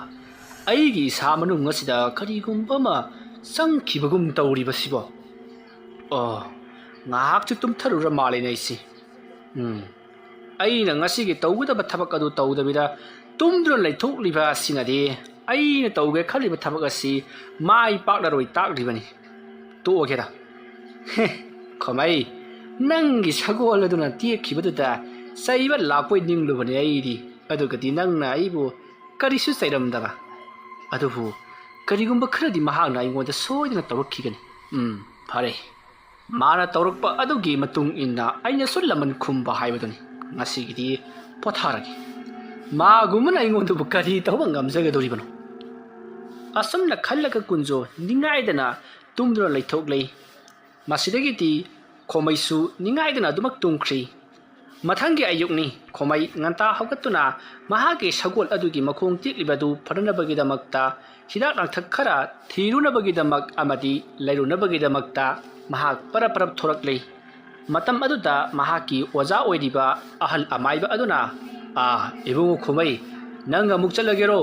ꯑꯣꯖꯥ ꯑꯩ ꯆꯠꯈꯤꯔꯣꯏ ꯍꯤꯗꯥꯛ ꯂꯥꯡꯊꯛ ꯈꯔ ꯁꯒꯣꯜꯒꯤ ꯑꯣꯖꯥꯒꯤ ꯌꯨꯝꯁꯤꯗ ꯑꯩꯅ ꯂꯩꯁꯟꯕꯁꯤꯕꯨ ꯑꯣꯖꯥꯗ ꯌꯥꯝꯅ ꯀꯥꯏꯕ꯭ꯔꯣ ꯑꯗꯨꯒꯤ ꯅꯠꯇꯦꯗ ꯅꯪꯅ ꯆꯠꯀꯦ ꯇꯧꯔꯛꯄꯗꯨꯗ ꯑꯗꯨꯛ ꯍꯪꯕꯒꯤ ꯋꯥꯅꯤ ꯁꯒꯣꯜꯒꯤ ꯁꯤꯒꯨꯝꯕ ꯍꯤꯗꯥꯛ ꯂꯥꯡꯊꯛ ꯇꯧꯕꯒꯤꯗꯤ ꯑꯁꯣꯝ ꯊꯪꯕ ꯀꯩꯊꯦꯜ ꯃꯆꯥꯔꯣꯝꯗ ꯆꯠꯂꯨ ꯑꯗꯨꯗꯅ ꯈꯔ ꯍꯦꯟꯅ ꯐꯪꯕꯅꯤ ꯅꯪꯅ ꯊꯤꯒꯗꯧꯔꯤꯕ ꯍꯤꯗꯥꯛꯁꯤꯡꯗꯣ ꯑꯩꯁꯨ ꯈꯪꯉꯤ ꯑꯗꯨꯒ ꯁꯒꯣꯜꯕꯨ ꯂꯥꯌꯦꯡꯕ ꯍꯩꯕ ꯅꯤꯄꯥ ꯑꯃꯁꯨ ꯀꯧꯕꯅꯗꯤ ꯐꯩ ꯑꯣꯖꯥ ꯑꯗꯨꯒꯤꯗꯤ ꯀꯩꯁꯨ ꯈꯟꯕꯤꯔꯨꯅꯨꯗ ꯑꯩ ꯂꯣꯏꯅꯃꯛ ꯍꯩꯖꯩ ꯐꯔꯦꯅꯦ ꯑꯗꯨꯗꯤ ꯆꯠꯂꯣ ꯌꯧꯊꯣꯛꯂꯨꯔꯣ ꯑꯗꯨꯒꯅꯦ ꯅꯪꯅ ꯍꯜꯂꯛꯄꯗ ꯁꯦ ꯑꯩꯒꯤ ꯁꯤꯗꯩꯁꯤꯗ ꯑꯃ ꯍꯥꯞꯅꯅꯕ ꯑꯀꯣꯟꯕꯗꯣ ꯑꯣꯖꯥ ꯀꯔꯤ ꯍꯥꯏꯗꯣꯏꯅꯣ ꯑꯗꯨꯕꯣ ꯑꯩ ꯑꯃ ꯄꯨꯊꯣꯔꯛꯀꯦꯀꯣ ꯑꯁꯨꯝꯅ ꯍꯥꯏꯔꯝꯂꯒ ꯑꯃꯥꯏꯕꯗꯣ ꯏꯃꯨꯡꯗ ꯄꯔꯞ ꯄꯔꯞ ꯆꯪꯈ꯭ꯔꯒ ꯁꯖꯤꯒꯤ ꯃꯆꯤ ꯃꯥꯟꯕ ꯑꯃ ꯄꯨꯊꯣꯔꯛꯏ ꯃꯗꯣ ꯍꯧꯖꯤꯛꯇꯤ ꯀꯥꯏꯔꯦ ꯃꯇꯝ ꯑꯗꯨꯗ ꯈꯣꯃꯩꯅ ꯈꯪꯉꯤ ꯃꯗꯣ ꯀꯔꯤꯒꯨꯝꯕ ꯁꯥ ꯑꯃꯒꯤ ꯃꯆꯤꯅꯤ ꯍꯥꯏꯕꯁꯤ ꯃꯇꯝ ꯑꯗꯨꯗ ꯑꯃꯥꯏꯕ ꯑꯗꯨꯅ ꯈꯣꯃꯩꯗ ꯍꯥꯏꯔꯤ ꯁꯤꯒ ꯆꯞ ꯃꯥꯟꯅꯕ ꯑꯃ ꯂꯩꯔꯛꯎꯀꯣ ꯑꯣꯖꯥ ꯆꯞ ꯃꯥꯟꯅꯕ ꯍꯥꯏꯔꯕꯗꯤ ꯁꯨꯃꯥꯏꯅ ꯀꯥꯏꯕ ꯑꯣꯏꯒꯗꯧꯔꯤꯕ꯭ꯔꯣ ꯅꯠꯇꯦꯗ ꯑꯉꯥꯎꯕꯁꯤꯗꯤ ꯑꯩꯅ ꯍꯥꯏꯕꯗꯤ ꯁꯤꯒꯤ ꯄꯣꯠꯁꯤ ꯍꯥꯏꯕꯅꯤꯅꯦ ꯐꯔꯦ ꯀꯩꯊꯦꯜ ꯃꯆꯥꯗ ꯌꯥꯎꯕꯅꯤ ꯂꯧꯔꯛꯎꯀꯣ ꯑꯁꯨꯝꯅ ꯍꯥꯏꯗꯨꯅ ꯃꯈꯣꯏ ꯑꯅꯤ ꯐꯥꯒꯤ ꯉꯥꯏꯍꯥꯛ ꯇꯧꯅꯔꯕ ꯃꯇꯨꯡꯗ ꯄꯩꯁꯥ ꯈꯔ ꯑꯃꯥꯏꯕ ꯑꯗꯨꯅ ꯄꯤꯔꯛꯂꯕ ꯃꯇꯨꯡꯗ ꯈꯣꯃꯩ ꯀꯩꯊꯦꯜ ꯃꯆꯥꯔꯣꯝꯗ ꯂꯥꯛꯂꯦ ꯑꯁꯨꯝ ꯂꯥꯛꯄꯅ ꯍꯧꯖꯤꯛꯇꯤ ꯈꯣꯃꯩ ꯀꯩꯊꯦꯜ ꯃꯆꯥ ꯌꯧꯗꯨꯅ ꯄꯣꯠꯂꯝ ꯆꯩꯔꯝꯁꯤꯡ ꯑꯗꯨ ꯂꯩꯈ꯭ꯔꯤ ꯁꯣꯝꯗꯅ ꯀꯝꯗꯧꯔꯤ ꯀꯨꯟꯖꯣ ꯃꯍꯥꯛꯅ ꯌꯥꯍꯧꯔꯛꯄꯗ ꯃꯁꯥꯗꯣ ꯂꯦꯡꯉꯝ ꯁꯥꯉꯝꯗ꯭ꯔꯤ ꯃꯁꯥꯗꯣ ꯏꯂꯨꯝ ꯂꯨꯝꯊꯕꯒꯨꯝ ꯇꯧꯔꯛꯏ ꯃꯁꯤꯗꯒꯤꯗꯤ ꯀꯨꯟꯖꯣꯅ ꯏꯁꯥ ꯑꯁꯤ ꯏꯂꯨꯝ ꯂꯨꯝꯊꯕꯒꯨꯝ ꯇꯧꯏꯗ ꯄꯨꯛꯀꯥꯁꯤꯅ ꯃꯔꯣꯜ ꯑꯃ ꯏꯀꯪ ꯀꯪꯈꯠꯄꯒꯨꯝ ꯈꯣꯡ ꯍꯥꯝꯗꯣꯛꯂꯒ ꯑꯃꯨꯛꯇꯪ ꯐꯕ꯭ꯔꯥ ꯌꯦꯡꯂꯨꯈꯤꯒꯦ ꯑꯁꯨꯝꯅ ꯈꯜꯂꯒ ꯀꯨꯟꯖꯣ ꯃꯁꯥ ꯁꯦꯡꯗꯣꯛꯂꯨꯏ ꯍꯜꯂꯛꯄ ꯃꯇꯝꯗꯁꯨ ꯃꯍꯥꯛ ꯃꯁꯥꯗꯣ ꯏꯅꯨꯡ ꯅꯨꯡꯉꯥꯏꯇꯦ ꯃꯕꯨꯛꯇꯣ ꯑꯁꯨꯝ ꯀꯪꯈꯠꯂꯛꯄꯒꯨꯝ ꯇꯧꯏ ꯆꯤꯡꯅꯕ ꯑꯃꯗꯤ ꯄꯥꯈꯠꯄꯒ ꯂꯣꯏꯅꯅ ꯀꯨꯟꯖꯣꯅ ꯇꯧꯔꯛꯂꯤꯕ ꯃꯑꯣꯡ ꯑꯁꯤ ꯏꯇꯥꯎ ꯈꯣꯃꯩꯅ ꯇꯧꯔꯛꯄ ꯁꯣꯏꯗꯅ ꯑꯣꯏꯔꯝꯒꯅꯤ ꯉꯔꯥꯡ ꯑꯩꯅ ꯇꯨꯝꯂꯤꯉꯩꯒꯤ ꯃꯇꯝꯗ ꯀꯔꯤꯒꯨꯝꯕ ꯃꯩꯁꯥꯗ ꯆꯪꯈꯤꯕꯒꯨꯝ ꯇꯧꯕꯅꯤ ꯃꯗꯨꯅꯗꯤ ꯑꯩꯁꯨ ꯃꯁꯤ ꯀꯔꯤꯅꯣ ꯍꯥꯏꯕꯗꯨ ꯈꯪꯗꯣꯛꯅꯕꯒꯤꯗꯃꯛꯇ ꯈꯔꯗꯤ ꯆꯥꯡꯌꯦꯡ ꯇꯧꯗꯕ ꯌꯥꯔꯔꯣꯏ ꯀꯗꯣꯝꯗ ꯆꯠꯈ꯭ꯔꯦ ꯑꯩꯅ ꯊꯝꯈꯤꯕ ꯄꯣꯠꯂꯝ ꯆꯩꯔꯝꯁꯤꯡ ꯑꯗꯨꯅ ꯑꯁꯨꯝꯅ ꯈꯜꯂꯒ ꯀꯨꯟꯖꯣꯅ ꯃꯍꯥꯛꯀꯤ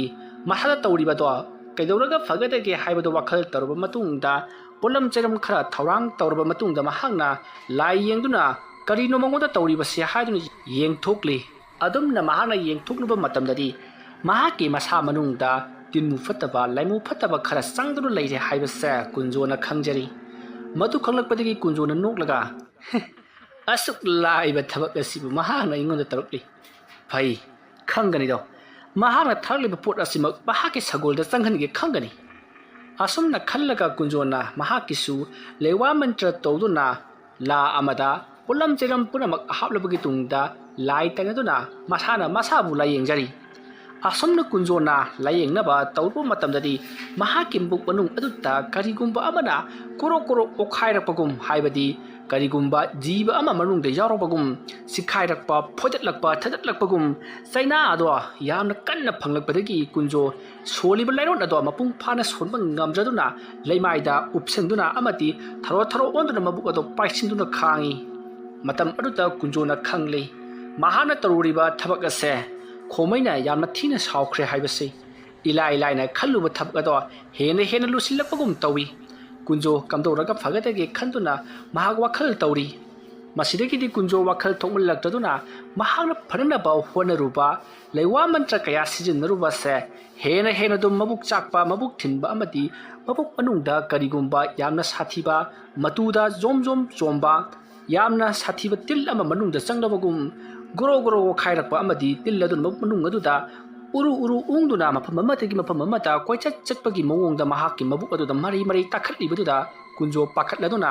mahaki ojasu oiriba suranjoigi manakta chatnabagidamakta thaurang tarokle mabuk ato mahang areng khudingi yamna thina chaina phangli kunjo chaina punamak khangjilaba matungda yamna wana mahaki matau oiduna leiriba mahaki ojasu oiriba amaiba suranjoigi manakta yamna wana lakle lambi mataidura mahak amuksu tharo onduna subsinduna phamduna khangjalli asna tawduna kunjodo surunjoigi manak jorokle matam aduta surunjoidi aruba thabak ama chananabagidamata loisinduna leiramli mangolda kunjoga surunjoiga thengnare kunjona tarokliba mong aduda surunjoi ipa bakana kaidore nangbo haiduna singsilli kunjo masa punamak naman khiba amadi mabuk manungda thin khiba adumaktana masado yamna thina waman khibana pharak tari aduga mayadagisu I yamna ori aduma torok paduta suranjoina hai kaidorageba matau karamna tarok libro nangi sibo nangna tawba thabakta soibadagi tarok liba jalo natragana aina piba lairik adu nahangna changyeng tawrubadagi soibadagi asiguma thalok asi tarok liba jalo nangi sibo itawa maiba ai adugumta tawpuliti masi punamak aigi mabuk phatraba itaw khobaina tarok khiba ngaktani aina mangonda karisu tawkhiba leiti aidi icham chamna tumlaga leijabadani adubu mabuk phatraba aigi itaw waduna lewa mantra kaya kapsalaktuna aigi sa manung masida koro o khaiduna ai ase awaba piribani taw ai yamna ware taw ai ka phong khangtri era itaw karigidamakta adumna matha sabano ha ai leiriba sidi adugi sumathakta itawda sigumlaba migi posem lewa thikap tengkap changbang ngamdanaba lewa mantra amadi sangkhraba sumadu satnanaba lewa mantra kaya aina tambi khraba daine itaw ai lewa mantra singadu mapung phana sonma ngamdre itaw itaw nu yarabati amukta phare ai tawge ai do thabak ama chatke haiduna tawrabani phare ngahak leraga chatpaiduni nangisi hana yengthoklasi ko asomna hairam laga suranjoina la ama hekluraga la aduta pulam cheram khara kalabage tungda ngasai kunjuna tawkhiba aduga chap manana mahak lai khairam lai asomna lai khairam laba matungda lai khairam bada yawba lai ado ising khujai amata haklaba matungda kunjoda pithakli tawriba sing ado kunjosu loina makhanglibani hairibani haineruba tawdana ising ado adumak thakchankhre masidagidi mahaki thilamba yeklamba amadi masada waramba putamakato tapna kokre matam aduta kunjodo yamna sauna taw suranjoi masini aigi taw khomaina ingoda ot libasi nairibasi mahana lewa mantra kaya thajinduna imung aduta sum sananai khaibadagi aigi nupi adusu kilakladuna leibang ngamlaroi haidun mapamda chakhredo haujikti naitom taraba amagum lehauribasini kunjo nangi loina bibu mapamda hankhre haiba hankhre ni taw aina mahaku yamna kanna khamani adubu khomai ge mahaisidi angakpani o itaw kunjo adugi damak nahakna karigi wabage ai leiribasidi aina mahaki nupi angang adubu suru nai khairaka loi awa anana pik thalange khangani kari suwaru raganu itaw surunjoi adugi thabaktodi aingodadi oina gi thabak ni do madudi aina tum taina jarage adubu mana taroliba sigi matik saba khwaidagi sathiba laman amatangdi khumjaningi ꯆꯨꯝꯃꯤ ꯏꯇꯥꯎ ꯀꯨꯟꯖꯣ ꯐꯔꯦ ꯑꯩꯁꯦ ꯊꯕꯛ ꯑꯃ ꯆꯠꯀꯦ ꯍꯥꯏꯗꯨꯅ ꯇꯧꯔꯨꯔꯕꯅꯤꯅ ꯆꯠꯇꯕꯗꯤ ꯌꯥꯔꯔꯣꯏ ꯍꯣꯔꯦꯟ ꯅꯨꯃꯤꯗꯥꯡ ꯃꯝꯂꯤ ꯇꯧꯕ ꯑꯗꯨꯗ ꯑꯩꯒꯤ ꯏꯅꯥꯛꯇ ꯂꯥꯛꯄꯤꯔꯣ ꯑꯗꯨꯗꯨꯒ ꯏꯇꯥꯎꯗ ꯇꯥꯛꯊꯣꯛꯇ꯭ꯔꯤꯕ ꯂꯩꯋꯥ ꯃꯟꯇ꯭ꯔ ꯑꯃꯈꯛ ꯂꯩ ꯃꯗꯣ ꯇꯝꯕ ꯑꯣꯏꯅ ꯑꯗꯨꯒ ꯇꯥꯛꯄ ꯑꯣꯏꯅ ꯊꯕꯛ ꯑꯁꯦ ꯇꯧꯔꯁꯤ ꯑꯗꯨꯒ ꯃꯇꯝ ꯑꯗꯨꯗ ꯈꯣꯃꯩꯁꯦ ꯀꯔꯝꯕ ꯃꯑꯣꯡꯗ ꯑꯋꯥꯕ ꯄꯤꯒꯦ ꯍꯥꯏꯕꯗꯣ ꯏꯇꯥꯎꯅꯁꯨ ꯁꯣꯏꯗꯅ ꯎꯕ ꯐꯪꯂꯒꯅꯤ ꯑꯗꯨꯒ ꯏꯇꯥꯎꯅ ꯂꯥꯛꯄ ꯃꯇꯝꯗꯗꯤ ꯂꯥ ꯂꯥꯇꯣꯟ ꯐꯖꯕ ꯑꯃ ꯄꯨꯔꯛꯀꯗꯕꯅꯤ ꯑꯗꯨꯒ ꯂꯥ ꯑꯗꯣ ꯃꯈꯥ ꯃꯥꯏꯀꯩ ꯑꯣꯟꯕ ꯑꯣꯏꯒꯗꯕꯅꯤ ꯍꯥꯏꯔꯤꯕ ꯂꯥꯁꯦ ꯍꯧꯖꯤꯛꯇꯒꯤ ꯍꯧꯅ ꯍꯦꯛꯂꯕ ꯃꯇꯨꯡꯗ ꯏꯁꯤꯡꯅ ꯁꯦꯡꯅ ꯆꯥꯝꯊꯣꯛꯂꯒ ꯂꯩꯅꯤꯡꯊꯧ ꯁꯅꯥꯃꯍꯤꯗ ꯊꯝꯒꯗꯕꯅꯤ ꯑꯗꯨꯒ ꯍꯣꯔꯦꯟ ꯏꯇꯥꯎꯅ ꯄꯨꯔꯛꯄ ꯃꯇꯝꯗ ꯃꯤ ꯀꯅꯥ ꯑꯃꯠꯇ ꯎꯍꯟꯕ ꯌꯥꯗꯦ ꯑꯗꯨꯝꯅ ꯇꯧꯔꯒ ꯆꯦꯛꯁꯤꯟꯅ ꯄꯨꯕꯤꯔꯛꯎꯀꯣ ꯏꯇꯥꯎ ꯐꯒꯅꯤ ꯏꯇꯥꯎ ꯑꯗꯨꯗꯤ ꯑꯩ ꯑꯃꯨꯛ ꯆꯠꯆꯔꯤ ꯅꯨꯃꯤꯗꯥꯡ ꯃꯝꯂꯀꯥꯟꯗ ꯑꯣꯏꯅ ꯂꯥꯛꯆꯔꯒꯦ ꯐꯔꯦ ꯏꯇꯥꯎ ꯀꯨꯟꯖꯣ ꯌꯧꯔꯣ ꯑꯁꯨꯝꯅ ꯍꯥꯏꯅꯔꯕ ꯃꯇꯨꯡꯗ ꯀꯨꯟꯖꯣ ꯃꯌꯨꯝꯂꯣꯝꯗ ꯍꯟꯈ꯭ꯔꯦ ꯃꯇꯝ ꯑꯗꯨꯗ ꯁꯨꯔꯟꯖꯣꯏꯅ ꯈꯣꯃꯩ ꯍꯥꯏꯔꯤꯕ ꯅꯨꯄꯥ ꯃꯆꯥ ꯏꯇꯥꯎ ꯑꯁꯤ ꯃꯍꯥꯛꯁꯨ ꯈ꯭ꯋꯥꯏꯗꯒꯤ ꯍꯦꯟꯅ ꯁꯥꯊꯤꯕ ꯃꯕꯨꯛ ꯐꯠꯇꯕ ꯑꯃ ꯑꯣꯏꯔꯦꯀꯣ ꯃꯥꯅꯕꯨ ꯑꯩꯒꯤ ꯅꯨꯡꯁꯤꯔꯈꯕ ꯑꯩꯒꯤ ꯏꯇꯥꯎ ꯀꯨꯟꯖꯣꯗ ꯑꯁꯨꯛ ꯁꯥꯊꯤꯕ ꯃꯍꯩ ꯑꯃ ꯇꯧꯔꯛꯇꯨꯅ ꯀꯌꯥꯗ ꯊꯤꯅ ꯑꯣꯠ ꯅꯩꯈ꯭ꯔꯕ ꯐꯩ ꯈꯪꯒꯅꯤ ꯑꯩꯈꯣꯏ ꯑꯅꯤ ꯃꯥꯟꯅꯔꯒ ꯃꯍꯥꯛꯄꯨ ꯅꯩꯕꯗ ꯀꯗꯥꯏ ꯇꯥꯟꯅꯔꯣꯅꯦ ꯃꯍꯥꯛꯅ ꯆꯦꯟꯒꯗꯕ ꯐꯔꯦ ꯑꯩꯁꯨ ꯊꯕꯛ ꯆꯠꯀꯗꯕ ꯂꯩꯕꯅꯤꯅ ꯆꯠꯊꯣꯛꯂꯨꯔꯒꯦ ꯍꯣꯔꯦꯟ ꯍꯜꯂꯛꯂꯒ ꯊꯕꯛ ꯑꯗꯣ ꯇꯧꯔꯒꯦ ꯈꯣꯃꯩ ꯅꯪ ꯈꯪꯒꯅꯤꯗꯣ ꯑꯁꯨꯝꯅ ꯁꯨꯔꯟꯖꯣꯏꯗꯣ ꯌꯥꯝꯅ ꯁꯥꯎꯅ ꯊꯕꯛ ꯑꯗꯣ ꯆꯠꯈ꯭ꯔꯦ ꯁꯣꯝꯗꯅ ꯀꯨꯟꯖꯣ ꯌꯥꯝꯅ ꯍꯔꯥꯎꯅ ꯃꯍꯥꯛ ꯌꯨꯝꯂꯣꯝꯗ ꯆꯪꯁꯤꯜꯂꯛꯂꯤ ꯑꯗꯨꯒ ꯃꯍꯥꯛꯅ ꯐꯩ ꯈꯪꯒꯅꯤꯗꯅ ꯑꯩꯒꯤ ꯊꯕꯛꯇ ꯑꯌꯦꯠꯄ ꯄꯤꯕ ꯑꯩꯉꯣꯟꯗ ꯑꯁꯤꯒꯨꯝꯂꯕ ꯁꯥꯊꯤꯔꯕ ꯊꯕꯛ ꯑꯁꯤꯕꯨ ꯄꯥꯡꯊꯣꯔꯛꯄ ꯑꯩꯒꯤ ꯏꯇꯥꯎ ꯁꯨꯔꯟꯖꯣꯏꯁꯨ ꯑꯩꯅ ꯄꯪꯇꯝꯗ ꯇꯝꯁꯤꯟꯕꯗꯨꯗ ꯃꯍꯥꯛꯁꯨ ꯊꯥꯖꯔꯗꯨꯅ ꯑꯩꯒꯤ ꯃꯤꯆꯪꯗ ꯂꯩꯔꯤ ꯈꯣꯃꯩ ꯅꯪ ꯀꯔꯝꯅ ꯑꯩꯈꯣꯏ ꯑꯅꯤꯗꯒꯤ ꯅꯥꯟꯊꯣꯛꯇꯨꯅ ꯆꯦꯟꯕ ꯉꯝꯒꯅꯤ ꯑꯩꯗꯤ ꯊꯝꯈ꯭ꯔꯣ ꯑꯩꯒꯤ ꯃꯥꯏꯀꯩꯗ ꯂꯩꯔꯤꯕ ꯑꯩꯒꯤ ꯃꯔꯨꯞ ꯁꯨꯔꯟꯖꯣꯏ ꯃꯄꯥ ꯏꯕꯨꯡꯉꯣ ꯂꯥꯏꯄꯣꯛ ꯀꯨꯝꯂꯕ ꯃꯥꯏꯕꯗꯨꯅ ꯇꯥꯛꯄꯤ ꯇꯝꯕꯤꯔꯝꯂꯕ ꯃꯍꯥꯛꯀꯤ ꯑꯆꯥꯟꯕ ꯃꯆꯥꯅꯨꯄꯥꯅꯤꯗꯣ ꯅꯪꯅ ꯀꯗꯥꯏꯗ ꯆꯦꯟꯕ ꯉꯝꯕꯒꯦ ꯍꯥꯏꯕꯗꯨ ꯌꯦꯡꯕ ꯇꯥꯔꯤ ꯑꯩꯅ ꯈꯔ ꯇꯧ ꯃꯥꯅ ꯈꯔ ꯇꯧ ꯅꯪꯕꯨꯗꯤ ꯅꯨꯡ ꯑꯅꯤꯒꯤ ꯃꯔꯛꯇ ꯍꯥ ꯑꯣꯏꯕ ꯇꯥꯕꯅꯤ ꯑꯁꯨꯝꯅ ꯈꯜꯂꯒ ꯀꯨꯟꯖꯣꯅ ꯃꯈꯥ ꯃꯥꯏꯀꯩ ꯑꯣꯟꯕ ꯂꯥ ꯑꯃ ꯌꯥꯟꯕ ꯆꯠꯈ꯭ꯔꯦ ꯑꯁꯨꯝꯅ ꯇꯧꯗꯨꯅ ꯀꯨꯟꯖꯣꯅ ꯍꯣꯔꯦꯟ ꯅꯨꯃꯤꯗꯥꯡ ꯇꯧꯅꯅꯕꯒꯤꯗꯃꯛꯇ ꯂꯥ ꯍꯦꯛꯇꯨꯅ ꯊꯕꯛ ꯀꯌꯥ ꯄꯥꯏꯈꯠꯄ ꯍꯧꯈ꯭ꯔꯦ ꯁꯣꯝꯗꯅ ꯈꯣꯃꯩ ꯃꯍꯥꯛ ꯀꯩꯊꯦꯜꯗꯒꯤ ꯍꯜꯂꯛꯇꯨꯅ ꯃꯍꯥꯛꯀꯤ ꯁꯒꯣꯜ ꯑꯗꯨꯗ ꯍꯤꯗꯥꯛ ꯂꯥꯡꯊꯛ ꯍꯥꯞꯄꯤꯗꯨꯅ ꯑꯃꯗꯤ ꯃꯁꯥ ꯀꯟꯈꯠꯅꯕꯒꯤꯗꯃꯛꯇ ꯏꯁꯤꯡ ꯃꯥꯏꯁꯤꯡ ꯄꯤꯊꯛꯇꯨꯅ ꯌꯥꯝꯅ ꯀꯟꯅ ꯁꯦꯕꯥ ꯇꯧꯔꯤ ꯃꯇꯝ ꯑꯗꯨꯗ ꯃꯥꯒꯤ ꯑꯣꯖꯥ ꯑꯣꯏꯅ ꯂꯩꯔꯤꯕ ꯑꯃꯥꯏꯕ ꯑꯗꯨꯅ ꯏꯕꯨꯡꯉꯣ ꯈꯣꯃꯩ ꯑꯣꯖꯥ ꯑꯩꯅ ꯂꯩꯔꯛꯎ ꯍꯥꯏꯕ ꯄꯣꯠꯇꯨꯃꯛ ꯆꯞ ꯆꯥꯅ ꯅꯪꯅ ꯂꯩꯔꯛꯂꯦ ꯃꯁꯤ ꯑꯇꯩꯒꯤ ꯅꯠꯇꯦ ꯍꯣꯔꯦꯟ ꯅꯨꯃꯤꯗꯥꯡ ꯅꯪꯁꯦ ꯑꯩꯅ ꯂꯩꯋꯥ ꯑꯃ ꯇꯝꯕꯤꯒꯦ ꯍꯥꯏꯗꯨꯅ ꯑꯗꯨꯃꯛ ꯈꯜꯂꯤ ꯅꯍꯥꯟꯗꯒꯤ ꯑꯩꯁꯦ ꯀꯥꯎꯊꯣꯛꯇꯨꯅ ꯑꯗꯨꯃꯛ ꯂꯩꯔꯨꯔꯕ ꯂꯩꯋꯥ ꯑꯃꯅꯤ ꯑꯗꯨꯕꯨ ꯅꯪꯒꯤ ꯁꯒꯣꯜ ꯑꯁꯤꯅ ꯅꯥꯔꯛꯄꯁꯤꯗ ꯈꯪꯅꯤꯡ ꯅꯤꯡꯁꯤꯡꯂꯛꯄꯒꯤꯅꯤ ꯑꯗꯨꯅ ꯍꯣꯔꯦꯟ ꯅꯨꯃꯤꯗꯥꯡꯗꯤ ꯑꯩꯒꯤ ꯂꯣꯏꯅꯅ ꯂꯥꯏ ꯑꯃ ꯈꯣꯏꯔꯝꯁꯤꯀꯣ ꯍꯣꯏ ꯐꯒꯅꯤ ꯑꯣꯖꯥ ꯑꯁꯨꯝꯅ ꯍꯥꯏꯅꯔꯗꯨꯅ ꯃꯈꯣꯏ ꯑꯅꯤꯗꯣ ꯁꯒꯣꯜ ꯑꯗꯨꯗ ꯁꯦꯕꯥ ꯇꯧꯗꯨꯅ ꯂꯩꯈꯤ ꯅꯨꯃꯤꯠ ꯑꯗꯨꯒꯤ ꯅꯨꯃꯤꯗꯥꯡꯅꯤ ꯀꯨꯟꯖꯣ ꯂꯥ ꯑꯗꯣ ꯃꯀꯣꯟ ꯀꯣꯟꯁꯤꯜꯂꯒ ꯐꯤ ꯑꯁꯥꯡꯕ ꯑꯃꯅ ꯌꯣꯝꯁꯤꯜꯂꯒ ꯃꯍꯥꯛꯀꯤ ꯃꯔꯨꯞ ꯃꯥꯒꯤ ꯑꯣꯖꯥꯁꯨ ꯑꯣꯏꯔꯤꯕ ꯁꯨꯔꯟꯖꯣꯏꯒꯤ ꯃꯌꯨꯝꯗ ꯂꯥꯛꯈꯤ